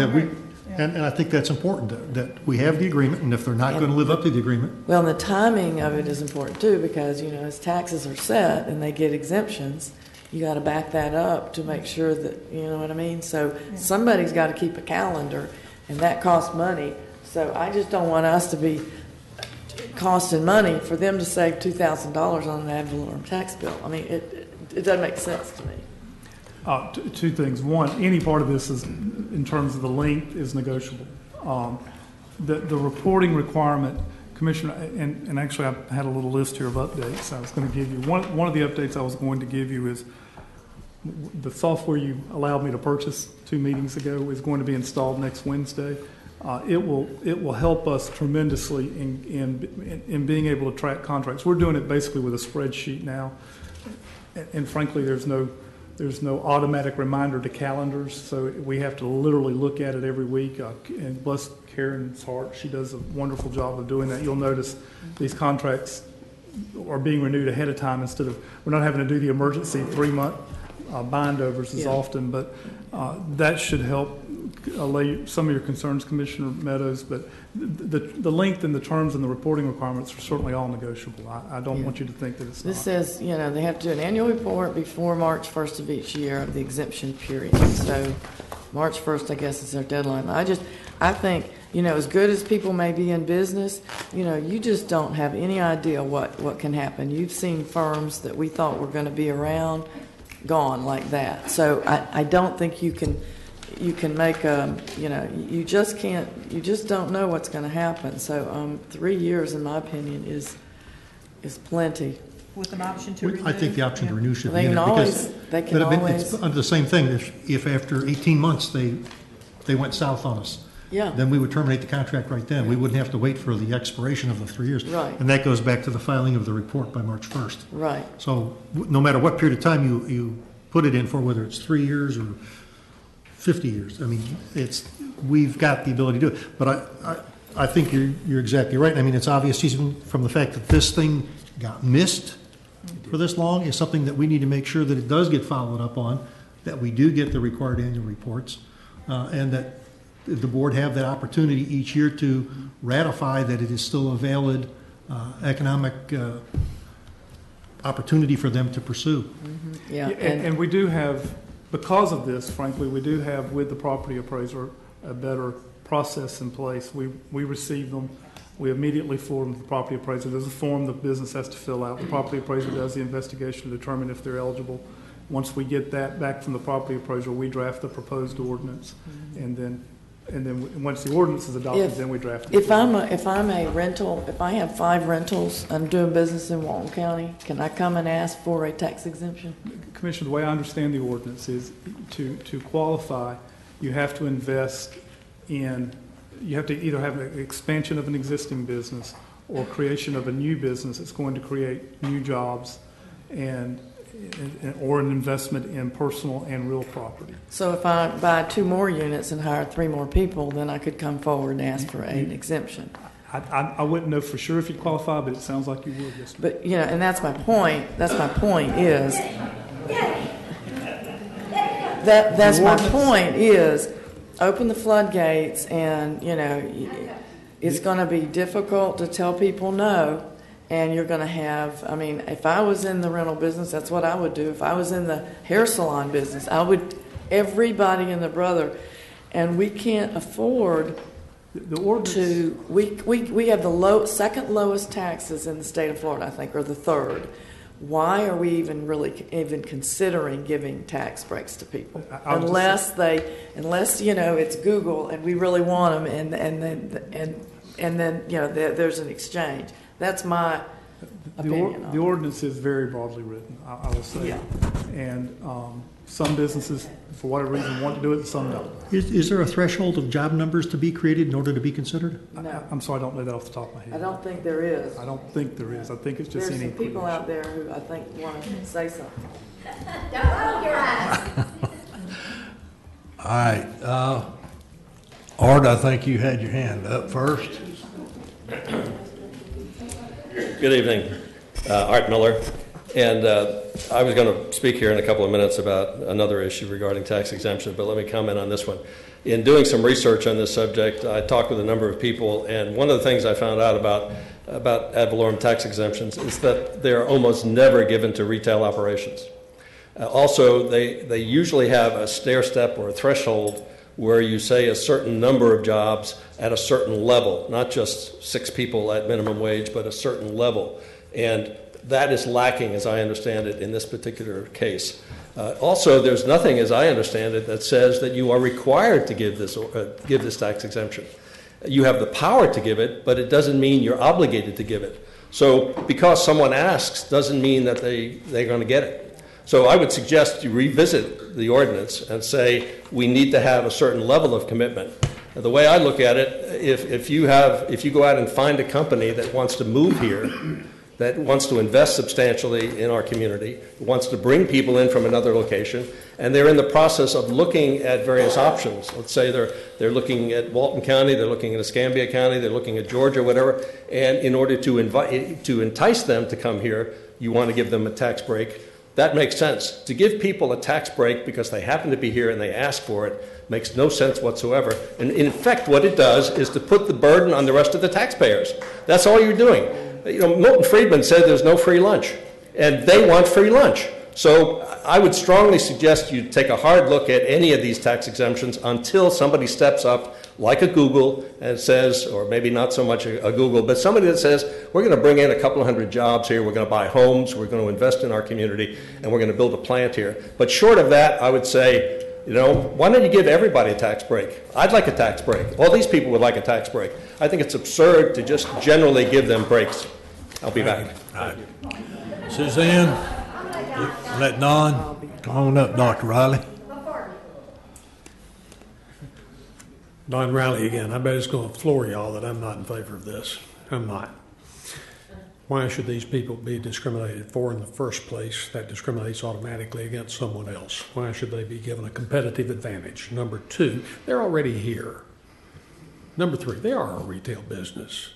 Number 4, the number of jobs and the level of pay, the benefits to the rest of us in this county, the true benefit to the residents and taxpayers of Walton County, to the government of Walton County, is, I think, fairly sharply circumscribed. And to give away $450,000, whatever it is, $455 over 10 years in tax abatements for this one store.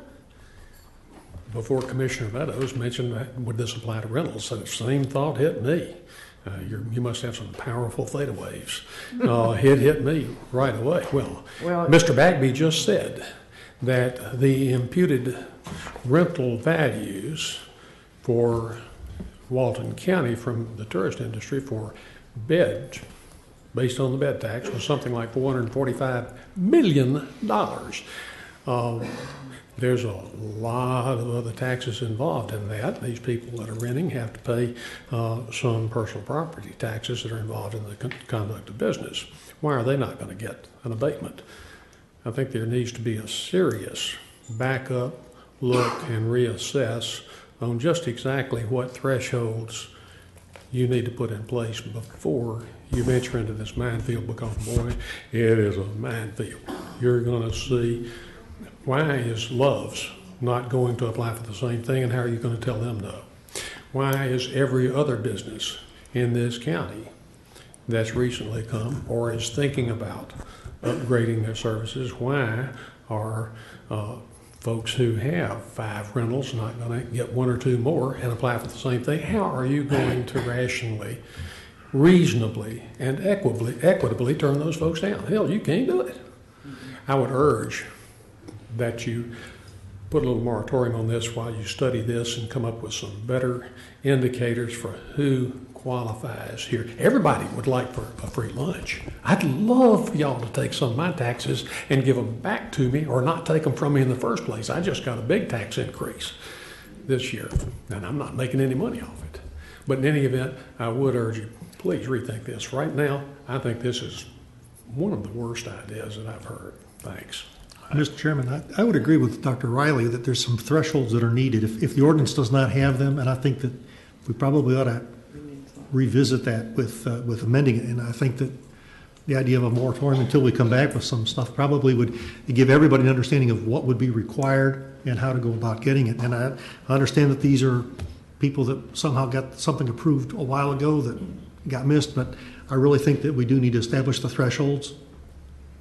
Okay. So I'd like to defer anything on this until we come back with that. Thresholds for the number of jobs created, or whatever thresholds we need to establish. I think the number of jobs and the. Excuse me. I'm sorry. I thought you were done. And I interrupted. And I interrupted too. I'm sorry. Okay. What other thresholds would be suitable for Walton County to have in place? Jobs is one of them, but may not be the only one. And so when we come back to set this, that we'll have some fuller grasp of the things that we want to make sure are there before we grant any of these. Commissioner Meadows, I also want for us to keep in mind. Hang on a minute, Sarah. Did you have something? I was just gonna say that I think the whereas on page 1 of 7 kind of capsulizes what what kind of metrics we would be looking for as far as the investment in dollars, the jobs, the here what percentage of the assessed value are we willing to look at per in the number of years that we would be willing, something like that. But no, that's it. Go ahead. Okay. Hang on a minute, please. And I don't disagree with either one of you. Matter of fact, I think we do need to have some criteria that we have not had up until now. I don't know about this one because we had already voted on this one, but that's up to Mark. But we also need to keep in mind that one of the reasons for this is try to attract business to Walton County. When every county around us gives an abatement of some kind, when Alabama will give you anything to come to Alabama, short of, we are fighting for jobs. I've heard people in South Walton say, you want North Walton to create jobs. You want North Walton because you're tired of y'all paying all the taxes. Well, we're trying to bring business to North Walton. And we've got to be competitive with the people and the counties around us. So I am fine with us setting parameters, but we have to be competitive with the people around us or we will continue to lose out as we have in the past. Art. Thank you, Commissioner. And I agree with you, Commissioner Commander. The suggestion I was going to make is that I had a nice talk with Kelly Jo Kilberg at the Chamber of Commerce, and she is very conversant with thresholds and this kind of thing. And I would suggest before you look at any particular thresholds to get with her and have her give you some guidelines that are applied across the country. Okay. Alan, did you still want to speak? Of course. Come on now. Does the day end and why? Does a bear? Yeah, well, you're right. We are tired of paying all the tax. So don't let us continue to pay 90% of the tax, and then the first business that moves in up there go, hey, y'all don't have to pay that tax. It's okay. Because we already said, look how many jobs this is. You talk about metrics. I've sat here and listened to all these land use things. I think the Chick-fil-A brings about 35 jobs that we got coming down here. So if the metrics aren't up somewhere around 150, 200, there's not a big impact to this county. I almost want to laugh when I read the town council meetings about what they're going to make the county do in Defuniak, and they're paying 5% of the tax in this freaking county. I mean, think about that. So don't let these people out of this tax. Charge them. They came here, they want to do business. If they want to do business in Alabama, let them go to use their beach because it ain't as nice as ours. Okay. All right. What's the board's wishes? Well, I think since we haven't adopted it, we adopted the enabling ordinance. We haven't adopted anything on these particular people, have we? Commissioner, I didn't bring the ordinance with me. I wish I would have. I think we actually granted the exemption in the ordinance. This is just to have an agreement with them on how they're going to report what their compliance with the If I remember, that was years ago. That's the problem, because it was years ago. It was in 2012. So we've told them, we've given them 10 years. We've given them a 10-year. No, ma'am. I don't believe the ordinance set out any terms or conditions other than granting the exemption. Yes. Yeah. Okay. Well, this is they want 100% of the assessed value of the qualifying improvements for a period of 10 years. I think that's just way too long. And I can certainly go back to them, and then we'll come up with. And let me ask you a question. Is that just on, if I'm reading it right, the improvements they made? In other words, not on the entire business itself? It's on the, yes, ma'am. They invested approximately $2.5 million in new equipment and land, and it would be on the actual, what's been the new purchased. Stuff, not the stuff that's correct. Not the old stuff. That's correct. Yeah. And I understand there was 15 new employees. 15 new employees. I guess I get a question. One of the things that when you read about that, it also included the acquisition of some acreage. Yes. But that acreage would have been paying taxes at that time. So yes, sir. You would roll that back to zero, or would it just be anything?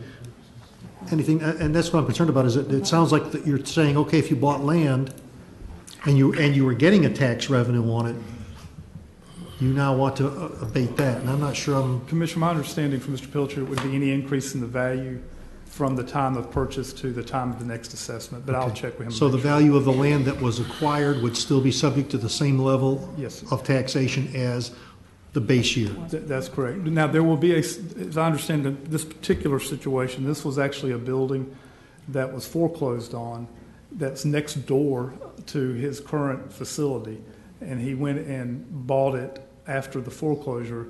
So I suspect that the reevaluation after the foreclosure was significantly lower than it was, so there would be a lower, I'm not saying that, there would be a lower valuation during the foreclosure period than there would be now. Could you come back to us? I'll be happy. Could we continue this and bring it back? The next meeting? Okay. And I will try to have those recommendations to you about, or suggestions to you about thresholds, if that's what you like. Is that all you have, Mr. Davis? That's all I have tonight. All right. We do have a public hearing, which is consider an ordinance granting an economic development ad valorem tax exemption to Empire Trucks. Do you want to consider that tonight, or wait till we come back with those recommendations? I just assume that we wait until we've got something more. I mean, I really think that we need to get some formal thresholds, and whether it's just jobs or whatever it is, we need to have a consistent application that's based upon some standards that we've set out, so when people come in, they know this is what they're willing to consider. And if we don't meet that threshold, don't ask. Okay, good. Okay. Extremely briefly, once you set those thresholds or set proposed thresholds, please have something for the public on that, for public comment. Put it out so we know about it, since the rest of us will pay whatever taxes that they don't. Thanks. Okay. Art? I was all set to talk about Empire, and then here you go and table it. But I'd like to say a few things about the Empire situation, because there's nothing you can do about the price of the land. And just for those that are not familiar with it, Love's bought property at about $33,000. Empire came along a couple of months later, thanks to Commissioner McWork bringing his friend to the table. They were able to buy land for $20,000, substantially less than what Love's paid for it. And in looking at, and subsequent sales were made at about the $20,000 level. And you know that I stood here before you and said, don't do that, don't go below $20,000. But anyway, it is what it is. It is $20,000 or thereabouts. But then recently I understand that there was an appraisal done by Humphrey and Associates. And I looked at that 97-page appraisal. And I have to tell you, I have serious doubts about the validity of it, about the credibility of the people that did it. Now, that's not to say that they don't know what they're doing. This particular report, though, is bordering on laughable. And that is, they determined that the property at Mossy Head was worth $20,000 an acre, which just so happens to be the price that they paid for it, that the county has been selling it for. However, what concerns me about the appraisal is that they looked at only 4 pieces of property. 2 of them were in Freeport. One of them was in Cottondale a couple of years ago when Love's bought property over there, which, by the way, the value of the property that Love's bought, the usable property, was $47,000 an acre. They paid $33,000 here. But the 3rd piece of property was on 90 in Mossy Head. And somehow the people at Humphrey put all that together and said the property at Mossy Head is worth $20,000. How they arrived at that math is amazing, because any realtor will tell you location, location, location. But what they do, what the report does, is to look at 2 pieces of property in Freeport and compare that to property on I-10. There is no comparable value there. And so I would suggest, in order to really find out what the property is worth, you get another appraisal. I understand. I asked for another appraisal. Apparently, Mark, you indicated that you were going to get it to me. Yeah. I haven't received it yet. But I'm particularly concerned about this appraisal. It looks like, and I don't want to accuse anybody of anything, it really looks like they gave you the answer that you wanted to hear. What amazes me is that they did not include the sale of Love's for $33,000. Hang on, Mark. Yes. I want to take a little exception to what Mr. Miller said. We hired an appraiser based on his qualifications, and I can assure you that nobody from my office, and I'm assuming from Mr. Davis' office, offered any influence to what those numbers would be. So, and my apologies. You have my apologies for that. I did not mean to imply. Well, that's exactly what they're saying, that we manipulated the process to get it where we wanted it. That is not correct. I misspoke. I'm not suggesting anybody did anything like that. I'm just saying I question their objectivity. For them to look at 4 pieces of property, only one of which was on I-10, and to compare 2 pieces of property in Freeport and to say that's a comparable value, that's on them. I'm not saying that's on you. That's on them. And I would urge you to get a report that is more objective. And Mr. Miller, I have ordered a second appraisal. If for no other reason, I just like to have 2 appraisals, frankly. Right. It's just something I've always done. And all I did for Mr. Humphrey, I saw his background. I've seen him testify, frankly, in other hearings. So I sent the parcel ID numbers to him. So our office, that's all we did. And that's all we've done with Mr. Keller. We certainly didn't suggest a price or anything like that. Well, I read all 97 pages of it, and all but about 3 pages is boilerplate and a couple of pictures. So I just don't think it's very credible. Thank you. Thank you. Okay. If you do not take action tonight on the Empire, since it's a public hearing, I would request that you continue it to a date certain. First meeting in December? When are they gonna come up with the threshold? I think that's gonna take a while. So I think it's gotta go to January or First meeting February. in January? Probably the January 13th? January 13th. But what's You're the dealing with procedures then Christmas for us to holidays. modify the ordinance before we take an action on this? Would it be just better just to table it completely and then redo whenever we've got something? Because I don't think we're going to have a date specific for having that ordinance modified. It's an ordinance, so we could just reschedule and re-advertise it whenever we have it ready to come back. We don't have to have it. That would be my recommendation, rather than trying to establish a date and then not have anything resolved with regards to this. Since it's an ordinance, we can just table it essentially and then re-advertise. Do you need a motion to do that? Yes, sir. So moved. Hang on. Okay, motion second. Bill, do you have something?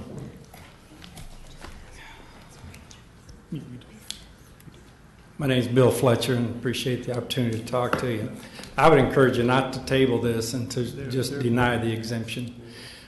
The exemption is not going to bring Empire to this Mossy Head site. Love's has already brought them there. And you don't need a tax exemption to bring Love's here. If you pass this, everybody that owns property there will ask for the same exemption, and any future buyers will do the same thing. So I would encourage you to just vote this down. Thank you. Call the question. Call for the question. Okay, we've got a motion and a second. All in favor say aye. Aye. Opposed? Motion carries. We're going to stand in recess till 10 after 6.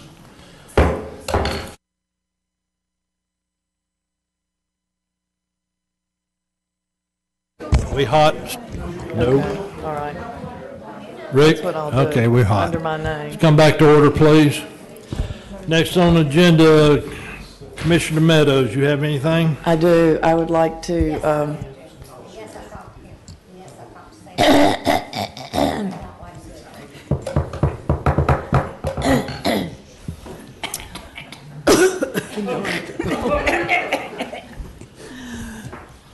I'm sorry.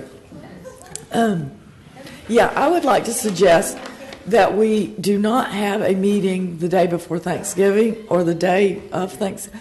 Anyway, not have the November 25th meeting because from what I understand, we may not even have a quorum. So my motion would be that we do not have a meeting on November 25th. Okay, you're suggesting another meeting prior to? No, we don't really have time. I mean, today's the 12th. Yeah. We will need to have at least a quorum for the quorum. EALs. I don't know if you'll have a quorum. Approve the bills for payment. I mean, we've got to. We got to have the meeting for it. Will we do that Monday, Tuesday, or, and understand that those, I can come in briefly on the 25th if we need a quorum to approve the EALs. you be there? Okay. Commissioner Lake Jones says she'll be there. Okay. Who, you gonna be there? I'll swing by, if you don't mind my camos. Did we not already ask for some items to be brought back for We that did, meeting? so we'll have to take action to move those. Okay. No, let's. So what are we doing? The 25th at 9 o'clock? We'll just keep it. Yeah, Okay. keep it as brief as possible, ladies and gentlemen. We can keep it really, really brief, but we've already continued a public hearing to that day. I just wondered if we would even have quorum, but you're right. I forgot about all the other. Okay. Okay. Well, that's all I have. So we're still meeting on the 25th then, great. We will keep the agenda to a minimum. And while we're talking about calendar events, just to remind the board the 18th, which is next week, is swearing in for Commissioner-elect Jones, Cecilia Jones, and Sarah Commander. No, sir, I'm already done. You done? Well, Can't we do the we won't worry about you then. EALs? Don't worry about- I'm done. 8:30 in the morning for Commissioner-elect Jones. At 9 o'clock, we have an organizational meeting at the North End Courthouse in the Feniac. I'll be there. Okay. I'll be there. All right. Too early? No. Well, yeah. Could you move I'm it? kidding. Could you move it up to noon? All right, moving right along then. Sarah Commander. Yes, sir. I just had something I want to throw out and let our attorney look into it. Some folks have come to me, and in 2003, this board had a workshop on maybe moving some, like the Code Enforcement Board and the Board of Adjustments to a to a magistrate. We had another meeting there again before I came on the board in March of 05, and I think nobody ever came to any conclusions. I deeply appreciate the board members that serve. Some of these folks have been doing it for years and want to get off the board, and it's hard to get people to replace them. Mark, could you bring us back some information on these boards and maybe if we hired a special master, how much it would cost, what they would cover? You know, I know there'd been some discussion of quasi-judicial items. I don't know whether that can be done or not, but you know, we'd still the planning commission would still be in effect because if we moved quasi-judicial, they would still have legislative items. But if you could just bring us back some information on it. I think, as I recall, because I remember I was here too. One of the major things about a special magistrate is it excludes the public from really participating and being able to put to comment about something. Does it? So yeah, and it requires the Board of County Commissioners to read the report that they come out from these hearings within a certain number of days. Otherwise, you have nothing to say about it. So in other words, they have a hearing and you get a document about like that, you got to read it and go through it. If you have any revisions to it, you have to do it within a certain number of days. So you may have 5 of those. So I remember talking about this. It to me seemed to be it excluded the public from being able to engage, and it would have created reams of paperwork for us to read within a certain period of time. That's just what I remember about it. But I think that's why we went the other way. Because there doesn't seem to be draw any conclusion. And I can see your point, maybe for the Planning Commission, but for the code, of course, Code Enforcement and Board of Adjustments doesn't come to us anyway. That's true, but but still, you've got citizen boards, and rather taking things out of their hands and giving it to one person who, and everybody's influenceable. Is that a word? Everybody can be influenced. It's just, I think the democratic way to do it is just have board members elected and then appointed by the board, and the way we're doing it. I mean, I just think that system. Yeah, I'm not asking for any conclusions tonight. I'm just because I have been told the same about a board. There can be politics in a board. There can be you like me, but I don't like you, and that sort. So I'm just asking. It's not for discussion tonight. It's for Mark just to bring us back some information. One of the things we're trying to do in legal is give me a date you'd like to have that back, so I can task it and have it ready and to you. Do you want a first or second meeting in January?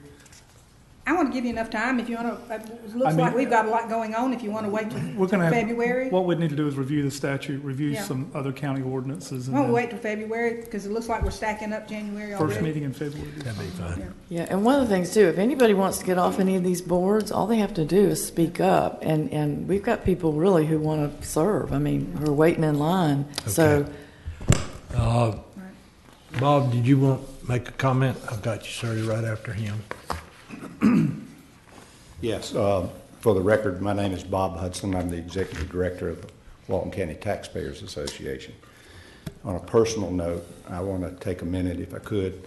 Kenneth, I want to thank you for your service to Walton County. It's been a joy to work with you. We hadn't always agreed. I don't even agree with myself sometimes. But I did want to say I appreciate your service to Walton County.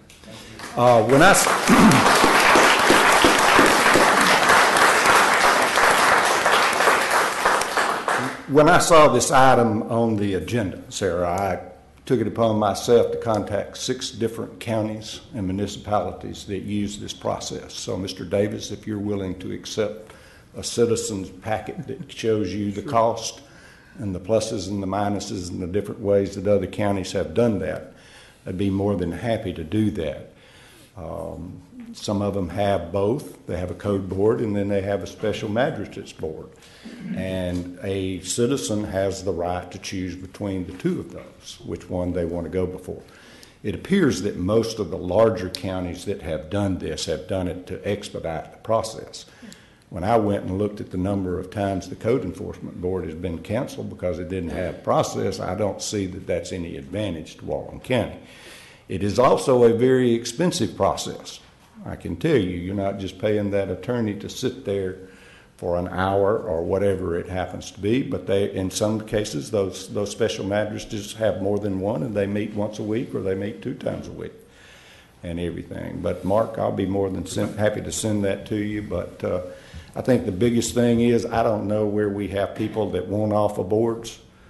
If they do, I think there are plenty of people that are out there that are willing to serve on boards. And one of the principles that I like most about our form of government is if I'm charged with something, and that's what a code enforcement violation is I'm being charged with something, that I have the right to address my peers, for my peers to adjudicate the process. So before you do that, if you're going to set it in February, I'll be more than happy to share that data with you. Thank you. Okay, thank you, Bob. Thank you, Bob.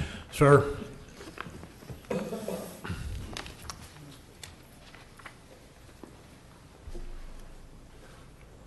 Bob Gilardi, I'm president of Surfside Owners Association. Appreciate the fact that you want to look into things. That's always a good idea. On the other hand, I think Commissioner Meadows is absolutely right in the context of what are you doing, and are you looking at it from the perspective of both the reality and the perception. People's democratic right to free speech and input is absolutely critical in this country. We talked earlier about property rights. We're talking now about another right. And by the way, these are in the Bill of Rights. So I would suggest that commissioners really seriously think about not only the cost of going in the direction of a magistrate, but the meaning of it in the context of whether you are limiting citizen input into your process. The more you limit citizen input into the process, the more you're going to disconnect with the citizens of the county. I don't think that's what any of you want. I certainly hope that's not what any of you want. So just look at it, if you would, thinking about that perspective and those perspectives, as well as the particulars that may come about. I think that would make for a more wisdom-based decision. Thank you. Thank you. Well, I think one more thing. I would assume that even under, and I'm on the fence, I sway one way 1 minute and one the next, but I would assume if we had a special magistrate, they would hear from the public just like a board would. I mean, I wouldn't think people would be limited. Commissioner, I don't know if the new public input statute specifically addressed it. I'm going to have to check. Yeah, that's why I just asked the question. Okay. Basically, what they told us was that it has to be competent, substantial evidence, and that most lay people cannot testify because they're not experts on it. And if our code was really not open to a lot of interpretation, it might be a good idea. But our code is so loosey-goosey that. Then maybe that's where we need to start. Loosey-goosey. Loosey-goosey. You talk about mine. That's my word. Okay, that's your word. Loosey-goosey. Okay, you got broadband updates? Yes, sir, Rick. Rick. Would you give us a broadband update, please? I'm pleased with this group. We're moving right along. Rick Wilson for the record. And at the board's direction, we have looked at different technologies out there to help provide broadband to some of our rural areas and not so rural areas that don't have internet connectivity, whether it's where they are rural-wise or whether it's subdivisions that were never finished and copper wasn't run to these subdivisions. And in some places it's hindering educational growth. Other places it's hindering economical growth as far as people moving in and working from their homes and things of that nature. So at the board's direction, we looked at technologies. We've done some site visits. Most recently, we went to Pascagoula, Mississippi, and looked at a technology by Carlson Wireless. And basically what this technology does is allows us to create a 6-mile radius of internet access Wi-Fi. There has to be receivers and equipment that you purchase to do this. But what we've identified that this is, with the current technology, the best available at this time. So we went to Pascagoula, tested it out, looked at the pluses and minuses of it. The school system in Pascagoula uses it, and what they use it for is providing internet access to rural neighborhoods and apartment complexes so people can come in and do tutoring and try to increase the educational value there for those neighborhoods. So what we are looking at it for would be some of our rural areas, our anchor institutions, libraries, community centers that don't have internet access.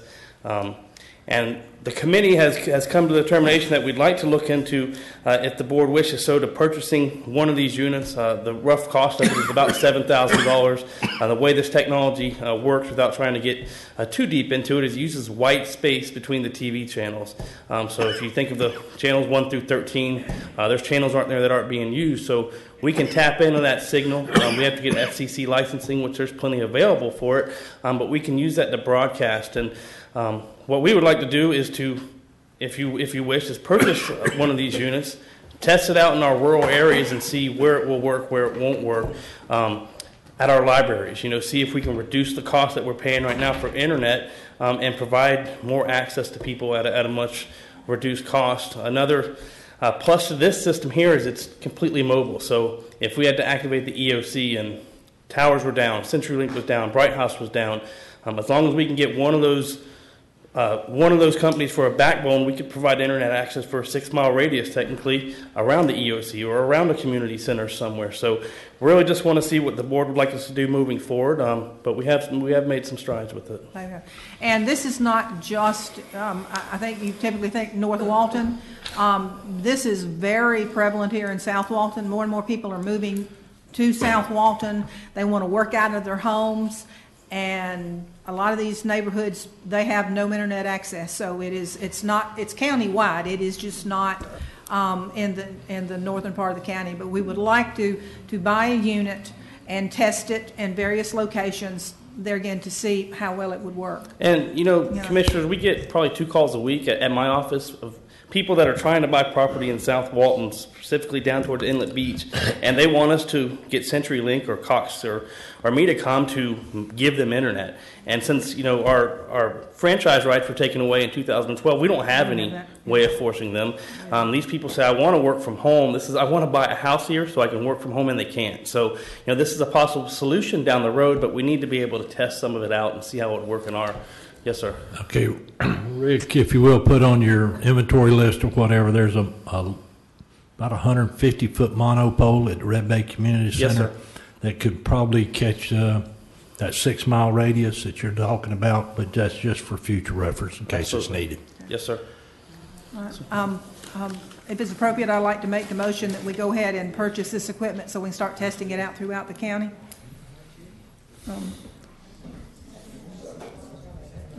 Or find what fund, or first of all, find what fund that we can take it out of. I mean, it would pretty much dead in the water until we can test Red Bay and Flowers View and Inlet Beach and see what kind of coverage we can take it out of our communications account. How much area of the county is not covered? You would be surprised. Well, let me, you'd be surprised. could I get a second on it for discussion? At least that? Second, yeah. Okay, we got a motion and a second. Rick, you have something else? I was just answering any questions you may have as far as our coverage. We have some maps that we can show you, but I would say roughly 40% of the county doesn't have broadband connectivity. Some of them can get satellite connections, but that limits your bandwidth, your speed, how much you can download. So if you think of a student in high school that's trying to further their education, take online courses, they can't do it. The availability is not there. And the same thing, again, like I said, in some parts of South Walton. There's no internet there to be had other than paying the outrageous prices for some of this satellite that is so regulated in the speeds and the amount of data that you can use. Before you start trying this, you're going to have to find out where high-speed internet's already in that active. And we're doing that. I mean, yeah, that's part of our process. We have high-speed internet. Yes, sir. If you look you at probably do too, don't you? I do, yes, sir. But it stops right there at Highway 2. I know where it stops at. Yeah. Yes, sir. Mm-hmm. And if you look at parts of Red Bay, CenturyLink's network is so tapped out there. It's going to cost them about $1 million to build out their network, and they won't do it. So you can't get internet in Red Bay right now. If somebody cancels their subscription, then there opens up one slot. But that's it. So it's just a problem countywide, and we're trying to find a solution moving forward to try to address that. Okay. Okay, we got a motion and a second on the floor. All in favor? Aye. Opposed? Motion carries. Okay. I have one other. It ain't on my list. I know it's not on you. My middle name's Ronnie Bell. All right? I believe that. I'd like to recognize tonight, I think most of us know that a good friend of this county passed away recently, Merlin Allen. He was one of the most gentlemanly, if that's a word, men that I have known.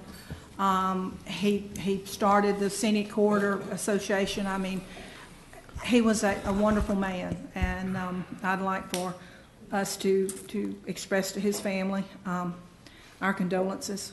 Yes. Because he was a good man. He sure was. All right. That's all I have, sir. Commissioner Imfeld. Nothing. Commissioner Pridgen.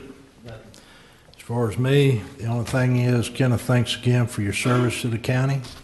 I've learned something from you anyway. But again, thank you. And I know this is your last meeting. I think a speech is in order. I think so. I think a speech is in order. You got any comments? Okay, you gave your comments. All right. It was so brief you didn't hear it. That's the point. All right. We have citizens' request. Adam Shalan, am I pronouncing that right? And Kevin Boyle. You got my name right, Kevin, so I appreciate that, Chairman. I'm here on behalf of Seaside, the development of Seaside Arts and Entertainment Corporation, just asking for permission to close County Road 30A from the Seagrove Plaza to Seaside proper on November 29th at 4 o'clock for an hour. We've done it for 10 plus years, and so just need to seek the permission of the Board of County And I've Commissioners. taken that you've gone through the process, going through the Sheriff's Office, FD, and all those folks? Yes, Chairman. Okay. All right. Motion to approve. Second. Got a motion and a second. All in favor say aye. Aye. Opposed? Motion carries. Thank you. Okay. All right. Next, is there any additional public comments? Mr. Brooks.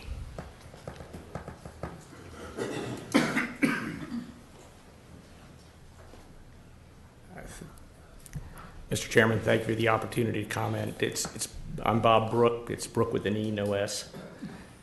I just had a question or a concern about not being able to comment on the purchase of a transmitter. I assume it's a transmitter, a Wi-Fi transmitter. I guess, what are the additional costs? Do you have an antenna system? Do you have a tower? Do you have to rent space? I mean, and is that the only supplier that you looked at? Or did you look at a series of suppliers of the same kind of equipment and make a choice on the lowest cost, on the best performance? We've looked at several suppliers, and this system has the antennas, it has the base stations, the receivers that come with it. So it's a one solution system.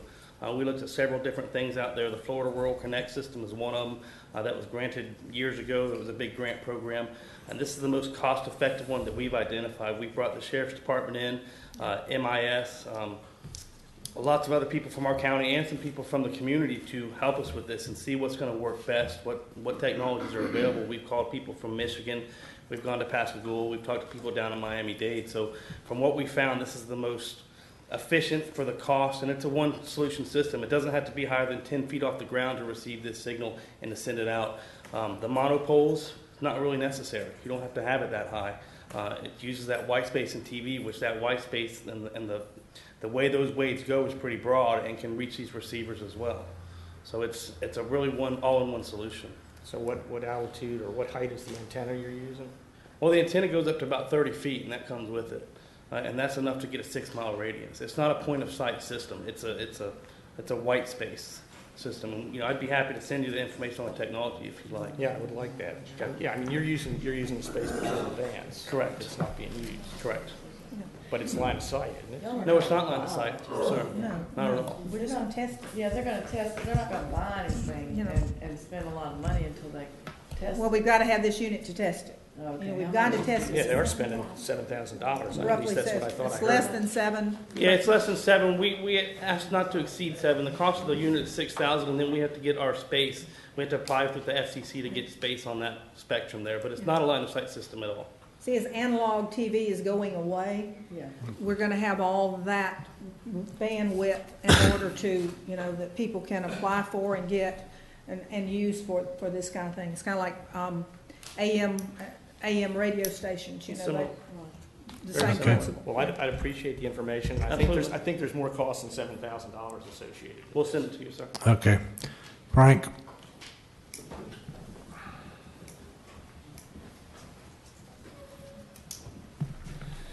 Good evening. Thank you, sir. My name is Frank Day. Thank you for your service, Kenneth. Appreciate you. On this program, in Monday night's monthly posse meeting, we had a discussion on the difficulties of volunteers finding hot spots in the South End to be able to enter their data and get it back into the county system, the sheriff's office system.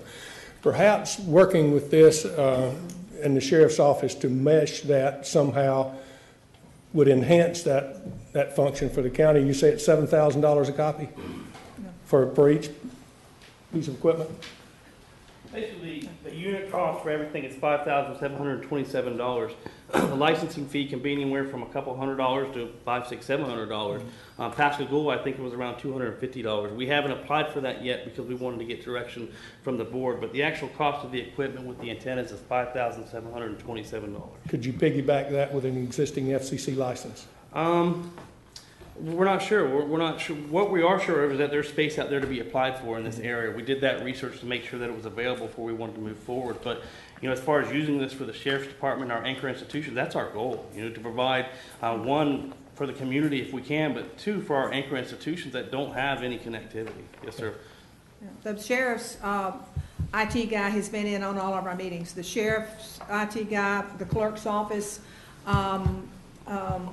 Economic Development fellow's been there. We just brought in Dan Owens from the library because it's also possible that we can get some library grants. I mean, we're looking everywhere we can to bring whatever grants and all are available to help with this. So he has been in the discussions from the Sheriff's Department since day one. I mean, I think it's a win-win. Communication's been an issue for the Sheriff's Office especially. Okay, thank you. Ms. Harris?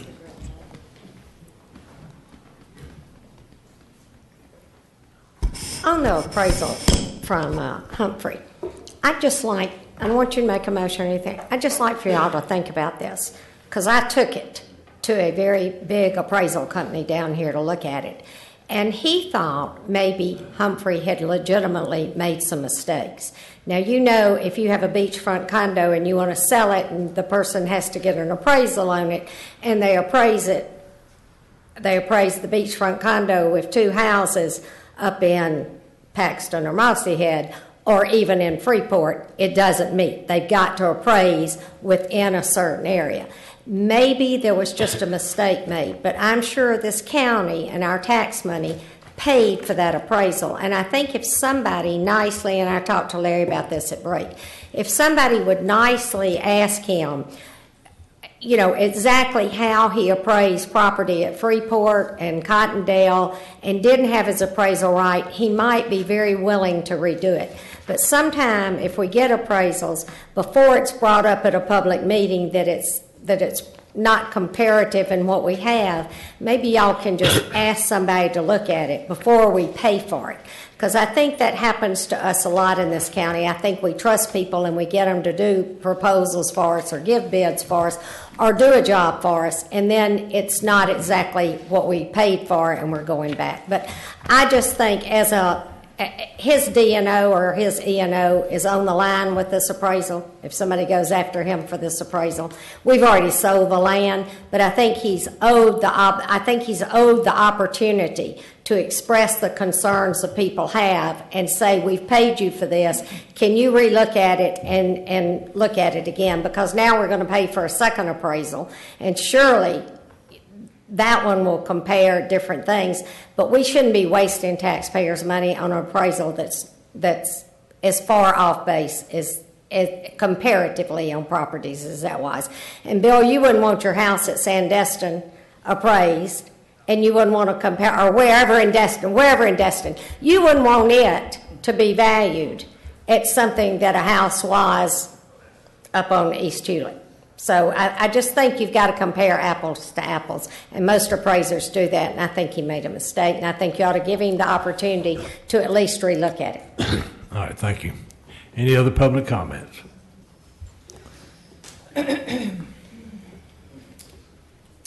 Yes, Art Miller. I just want to add to what Commissioner Commander said about Merlin Allen. He was a good friend of mine as well, and there is a memorial service being held for him on Friday afternoon at the community church. Is that right? Community church, Lee? Yeah, community church on 98 at 2 o'clock on Friday, and anyone that knows him, I'm sure would like to attend that session. Thank you. Thank you. Any other comments? Mr. Bagby. Thank you, Mr. Chairman. I have one item that we could pull forward because I know we're trying to make the next meeting short. By your policy, you need to appoint 3 people to the screening committee for the TDC applications. We are currently accepting applications on 3 positions on the TDC that would start in January. The policy is myself, the county administrator, his representative, and a county commissioner. Last time, the screening committee consisted of myself, Stan, and Commissioner Meadows. If y'all want to do that tonight, we can appoint that committee. We can do that and not do it on the 25th, but we have to do it before December. Can we do that without putting it on the agenda? I don't think so. I think we'd have to actually adjust. Okay. I think we've got the Sorry. agenda of the item. Okay, that'll be on the 25th then. Okay. Not that I wouldn't want to do it, but we got to follow the rules. All right, any other comments? Seeing none? I think, Mr. Dyes, there you are. Go ahead. Yeah, Wayne, before you start, and Mr. Jones pointed out something to me that's probably that is correct. We could actually continue the present committee without reappointment, because if I don't think we ever took action to disband. we never abandoned that committee before. So if you want to, but we'll put. That'll be on the agenda as well. Right? We can't do that tonight. Yeah, we probably should. Okay, very well. Just to be all right, Mr. Dyes, go ahead. Thank you, Mr. Chairman. We have several things on the agenda. The first thing on the agenda is a request to approve the technical revisions of the SHIP Local Housing Assistance Plan to raise the income level to low-income applicants, and staff is requesting approval of that.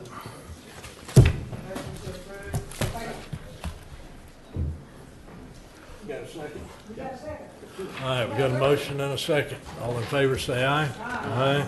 Opposed? Motion carries. Mr. Chairman, the next item is number 2, in which what staff is asking for is to move forward with some revisions regarding the Coastal Dune Lake Protection Zone. Particularly, we're asking to amend the Land Development Code and also to amend the comprehensive plan with this. As you all may be aware, we've had some issues in the past dealing with this. Essentially, what we're wanting to do is for those lots that were created prior to the development of the language for the Coastal Dune Lake Protection, to allow them to develop their lots up to 50%. As you may know, right now, the Coastal Dune Lake Protection Zone is 300 feet. First 100 feet and a buffer, and then you cannot disturb more than 25% of that. We have had some lots in the past and in the recent where the lots are small. They were platted or developed or created well before the Coastal Dune Lake Protection Zone regulations were in place, and it has caused some problems. Over the years, this language has been in the code, I believe, since '93, if I'm not mistaken. Over the years, there has been some varying interpretations of that, which has caused some issues for us. We did all sit down together and try to figure out exactly what the current state of the law says, and we feel pretty sure right now that we are applying it correctly. What happens is that it has limited a lot of the areas for disturbance, and we're looking for a solution to that. And so we're asking the board's permission to move forward with these revisions, and that next step would be to the Planning Commission, and then of course back to the Board of County Commissioners, and with the comprehensive plan language, that would be a transmittal hearing and also an adoption hearing as well. So this is just beginning that process. Are you still want to advertise for a public hearing to Yes, sir. discuss these prior to all those other steps? Yes, sir. That's the initial step in that process, and that direction is to schedule for a public hearing. Okay. Schedule a public hearing on a day certain, or? To the planning commission. Yes, ma'am, to the Planning Commission. This will be to the Planning Commission. We're just asking permission for us to move forward to that, move it to the Planning Commission. Okay. Yes, ma'am. So moved. Got a motion and a second. All in favor say, hang on a minute, we've got somebody in the back. Come on up.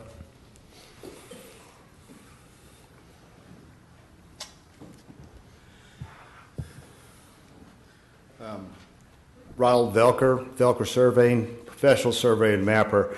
I'm well aware of the issues that have been plaguing the public concerning this protection zone, and based on my conversations with the planning department and individual owners that this has affected, I would recommend that the upgrade to the 50% within the 300 feet of a coastal lake based on the location of the mean high water line of the coastal lake.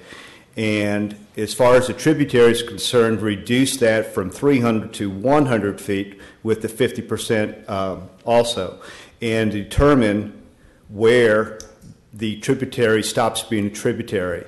The definition that we use is state-owned lands, where it stops being owned by the public or by a government entity and is owned by a private entity. Okay. Yes, but so are you saying 50 50% on, like, not only the ones prior to 93, but everything forward as well? Yes, 50%, excluding driveways. Exclude, okay. I think they have excluding stormwater in there. Right. Yes, ma'am. The proposal you have in front of you would only apply to those lots created prior to the initial date for the Coastal Dune Lake Protection Zone regulations. Yeah, see, yeah. There was a point in time when there were no definitive regulations like we have right now, and so what we're saying is, if it was created prior to that, then you could be subject to this 50% development area. If it was after that, our theory is if it was developed, if the development was platted or developed after the language, then that development should have taken that into account when they designed their development, because it was on the books at that time. So that's kind of The problem is with that is that wasn't the case. It was never enforced, and so now we have a lot of properties out there who were built after 93 who, if something happened to, they'd have to go back to the 25%. So I think it should be 50% across the board, in my opinion. I mean, that's my opinion. I thought that's what we were doing, not just if you were pre-93, because part of the problem now is houses that are out there now, if they get blown away, you know, they have to go back to the 25%. Right, so. and to that line, Commissioner, I think what we were trying to do, and this is something that we worked on for quite a while, trying to address that very same concern under on page 4 on line 36. We have provided this sort of, I think it may address that. Any single-family residential structure which existed as a legal nonconformity as of the date of adoption of this section on a parcel within the Coastal Dune Lake Protection Zone may be rebuilt within the footprint of the original foundation after being destroyed or substantially damaged by fire or flood. And so I think what we're trying to say is that if you have one that was maybe a home that was built after 93 and for whatever reason did not fully comply with the Coastal Dune Lake Protection Zone, you would be allowed to rebuild in that same footprint. But one of the things is, though, that people are not building, you know, they're not building back smaller houses. Right. They want to build bigger houses. Mm-hmm. And as long as they provide the setbacks and the stormwater retention, I think it ought to be 50% across the board. That's my yes, ma'am. And Commissioner, if that's the desire of the board, we would be glad to include those provisions in here if that's what the board so chooses, and we would be glad to include that. Because I think a lot of the question is redevelopment and what happens if there's a storm. And what people are saying now is, well, I've got this little bitty house on this lot, and if it blew away, obviously I might want to rebuild it bigger. I might want to add on to it, or I might. And under this, you would not be able to do that. Right. You know, and the Coastal Dune Lake Protection Zone requirements has 2 tiers of protection. The first protection is the 100-foot buffer, which means you can't put anything in there except for a 10-foot wide path down to the lakes. And that 100-foot buffer provides that water quality area where it goes through that area and filters out. But then the next tier is the 25% or the 50% that we're talking about. What if your right lot's now. only 150 feet deep? That's true, and that causes, and that's kind of some of the problems we've had. There are a lot of record provisions that you can deal with, but if you move it from the comp plan to the land development code, would there be an opportunity for people to apply for variances? There would be. The language that you have in front of you that we are proposing to include in the comprehensive plan. It defines the coastal zone protection, the Dune Lake Protection Zone to 300 feet, but all the particulars, it leaves that to the land development code, which would then make it, if you had a situation that could meet the standards for a variance, they could be eligible to apply for a variance. As it stands right now, because those particulars are in the comprehensive plan, we can offer a variance process to that. And so that's another element of this is that it would apply for it. You could apply for a variance for this. But Commissioner, if the board, 50% would be fine with us. We're looking for some ways to try to solve a problem we're having right now, and so we'd be more than happy to include that if that's the direction of the board. I just see so many people coming in with so many problems trying to build a decent sized house, plus the driveway, plus the pool, plus what everybody wants to build, that as long as they provide the retention of the stormwater, that's kind of the purpose of these, is to catch the stuff running before it runs off into the... Right, and as it stands right now, that 25% we currently have, that has to include your driveway, it has to include your parking area, the grading area where you have to grade your lot. So it does limit what you can do pretty drastically in some cases. This was saying that This would help. Yes, ma'am. If we go to 50%, Mr. Chairman, then we would amend that to have that in the draft that goes forward to the Planning Commission. I take it that's consensus of the board to go to the 50% rule. It will come back to you anyway, but yes, it would. Right. No. Yeah, But it's going forward as, Okay, we had a it's going motion and- forward as only 25%. So if it wants to go to the planning commission with what we have a consensus on, I think we could Okay. change it to 50. Wouldn't that be part of the public? Wouldn't that be part of the public hearing that we're scheduling as opposed to making a decision now? I guess. Yeah.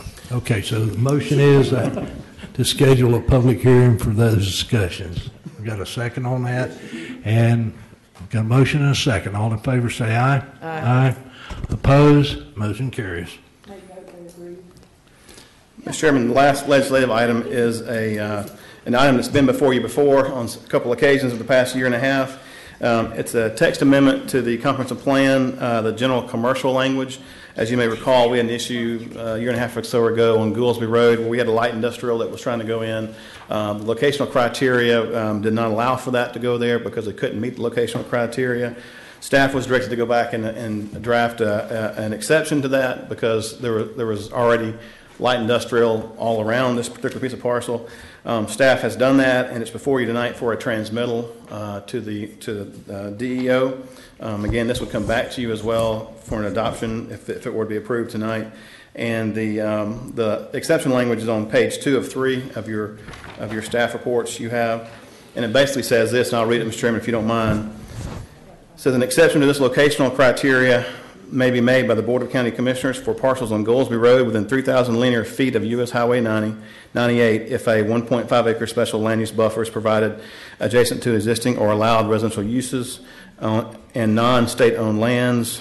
Within this 1.5 acre special land use buffer, stormwater management systems and passive recreation are allowable uses.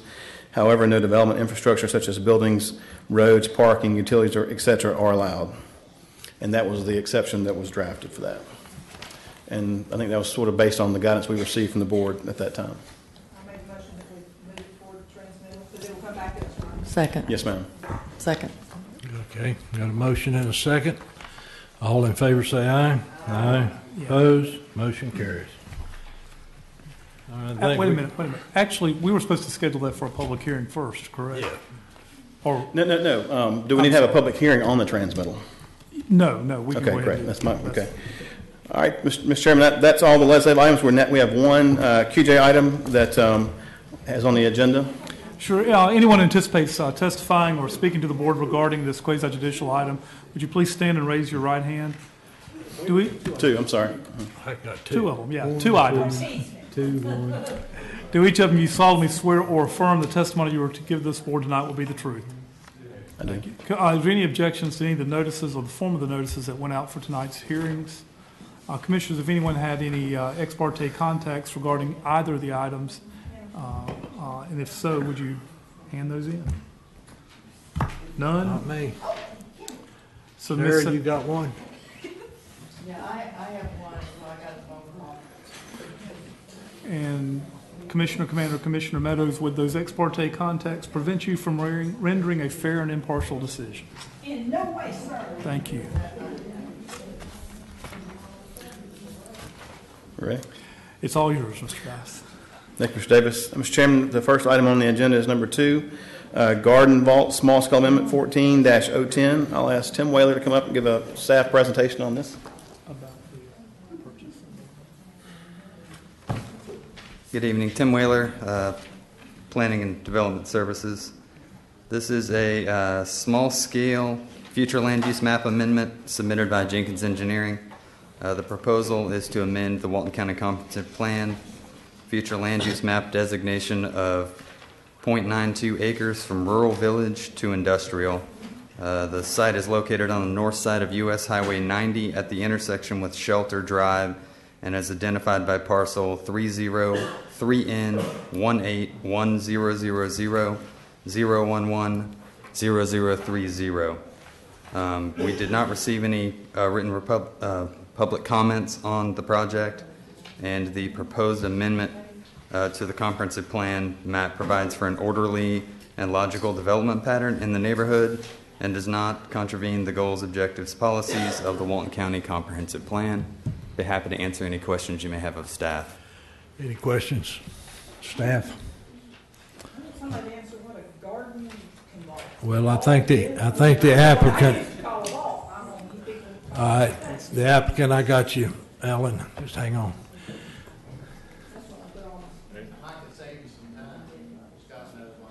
I do. I'm Scott Jenkins with Jenkins Engineering. I'm here representing the applicant, Mr. Ron Patton. He's actually here also if you have any questions for him. But just to give you a brief overview, I think Tim did a good job. This area is a small site, just less than 1 acre, that's just to the east of Defuniak on Highway 90. To kind of orient yourself, this is our site. Just across the street is the old Purdue chicken plant here, which is now an aerial of this, the Wayne Farms processing plant. This is our site again. The things that are adjacent to it right now consists of a transmission shop, which is just to the west. There's a couple of trailers which are north. Argyle Water System has their facilities just to the north on Shelter Road. This is a staging yard for construction area. Fort Walton Beach Concrete has a facility here. There's mini storage, and then obviously there's a much larger industrial portion. This request is really use specific. We came in and met with the county initially, Mr. Patton and I did, because Mr. Patton wants to do garden vaults, and I'll let him explain what that is, but he basically takes shipping containers and turns those into actual vaults where you grow gardens inside and fix the insides and put in irrigation so that you can ship these around the world at different places. I'll let him explain that a little more because he knows more about the process. When we met with the county initially, I had told Mr. Patton that we needed to go in and talk to him because there's the potential under Rural Village. There's a section in the code that states that you can do commercial that's associated with silvicultural and agricultural uses. We talked about that with staff. They felt like because the use was a little more toward manufacturing because they're actually building something there, that it would fall under the industrial category, so they suggested we go through this process because of the adjacent uses that were around it. Really, I'll let Mr. Patton answer a few questions if you have anything regarding the process. But just come forward, Mr. Patton.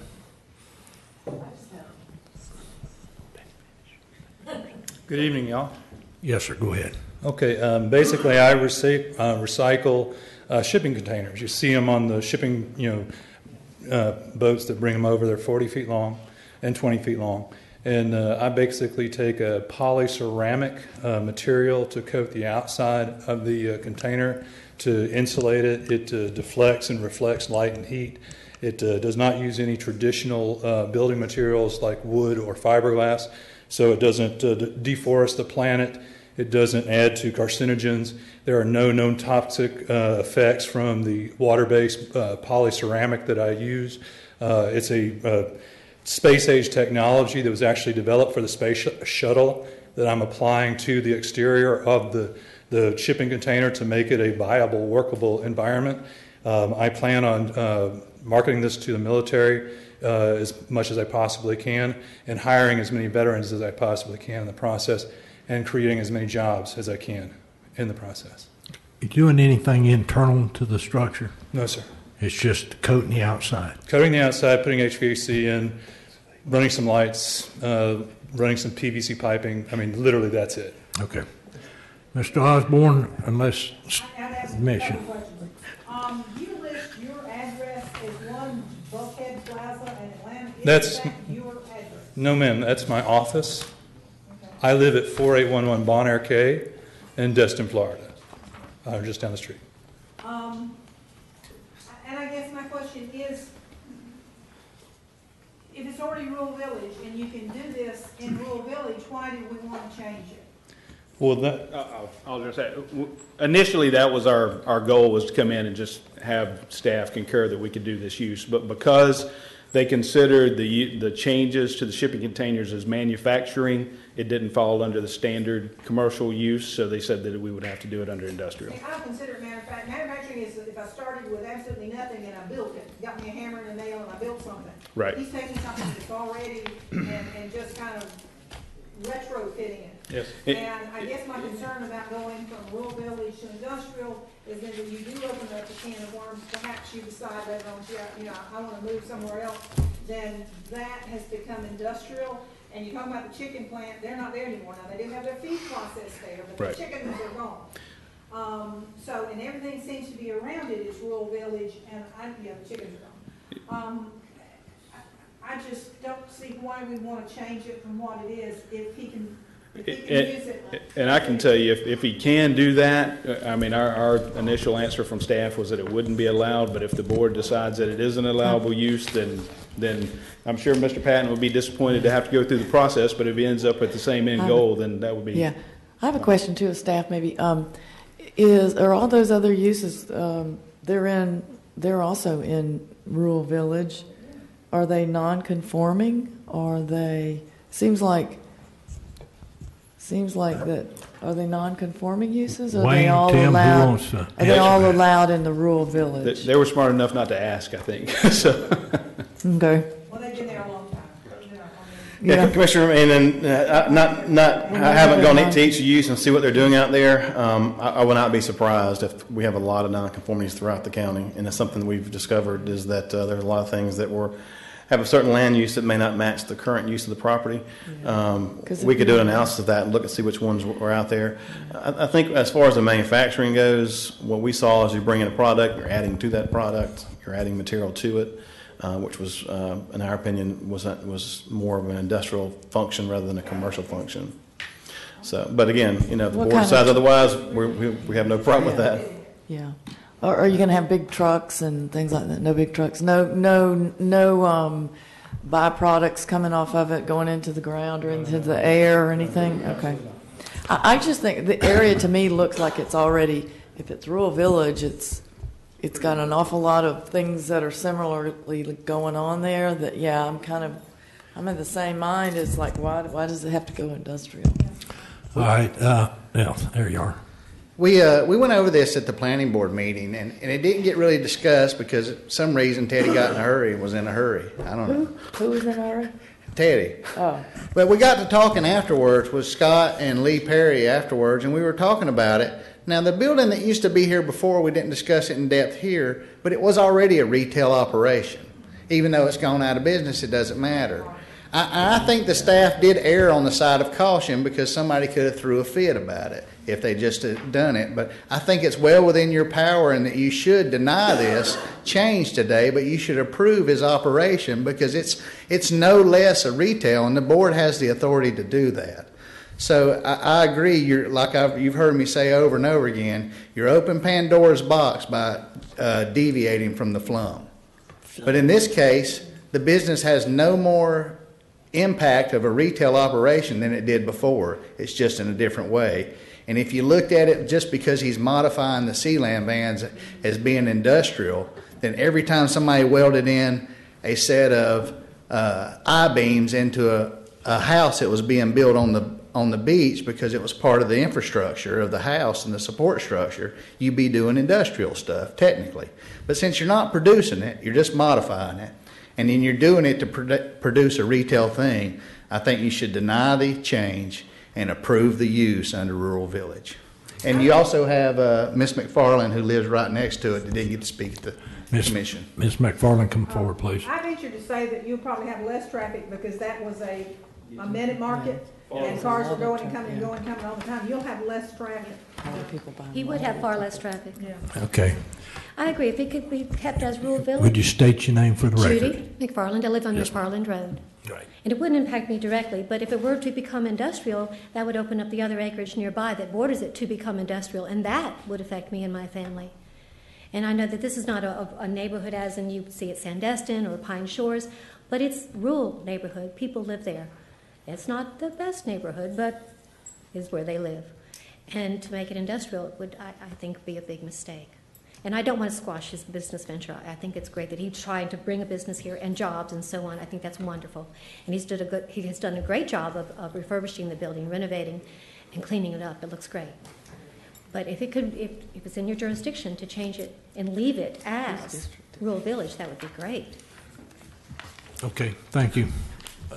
Wayne, you got any other comments? Yes, just one comment, Mr. Chairman, and staff will go with whatever the board chooses. I would like to just point out one thing.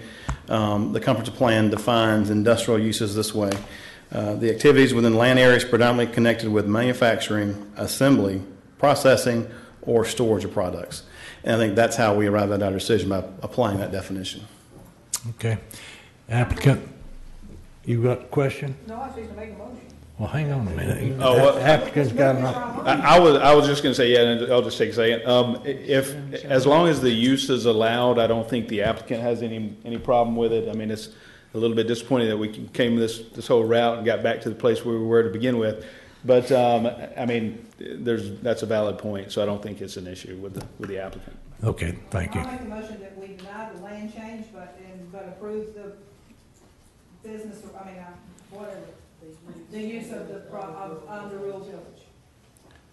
That's better. That's better than making it industrial. If he decided to move, he got bigger and had a big plant going, and then somebody moved in, they could put a tanning business. Yeah, and there's nothing we can do about it. A second. You second. What you approving rural village, and Wayne just said you couldn't do this in rural village. You didn't make the motion to allow this, and you're going to have to make the motion to allow this to happen in rural village. Am I correct?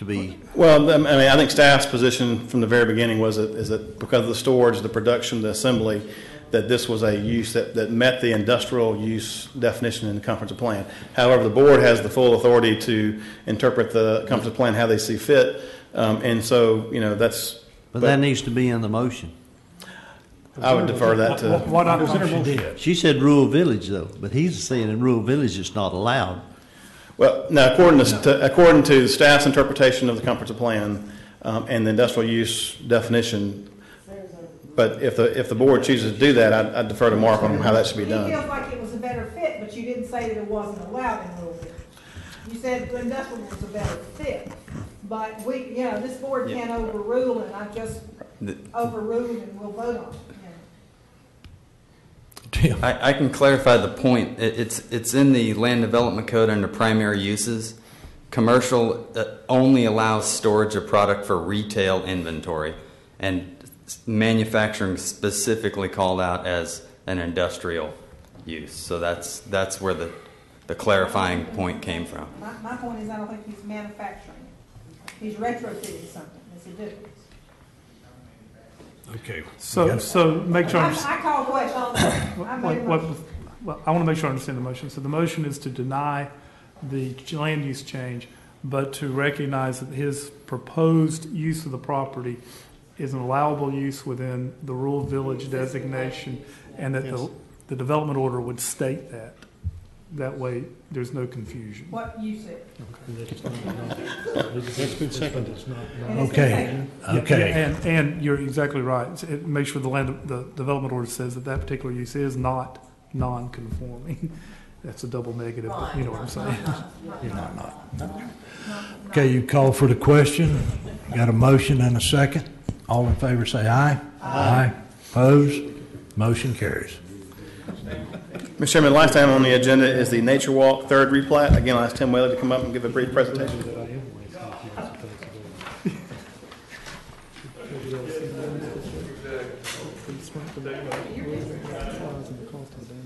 Yeah.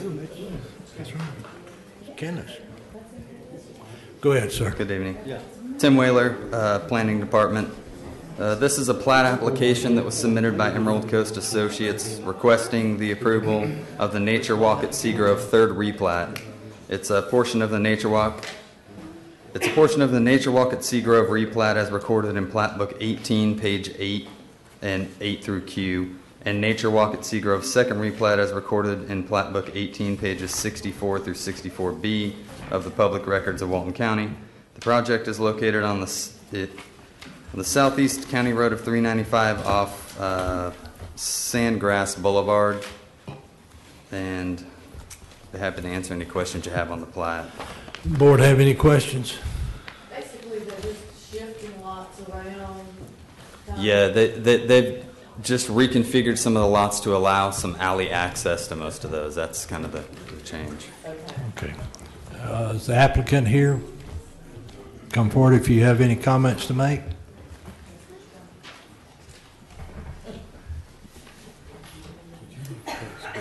Hi, Todd Shermhorn with Nature Walk. And the only comment is really, when we had the property, it had 40-foot lots. Now we have 45s and 35s, and we kind of keep moving them around to satisfy the current buyers. So if you could support this, we'd appreciate it. Okay. Any public comments? Motion to approve. Second. A motion and a second. All in favor say aye. Aye. Opposed? Motion carries. Is there anything else, Mr. Dice? No, sir, that's all we have. Kenneth, before you leave, you get to gavel this thing closed for tonight.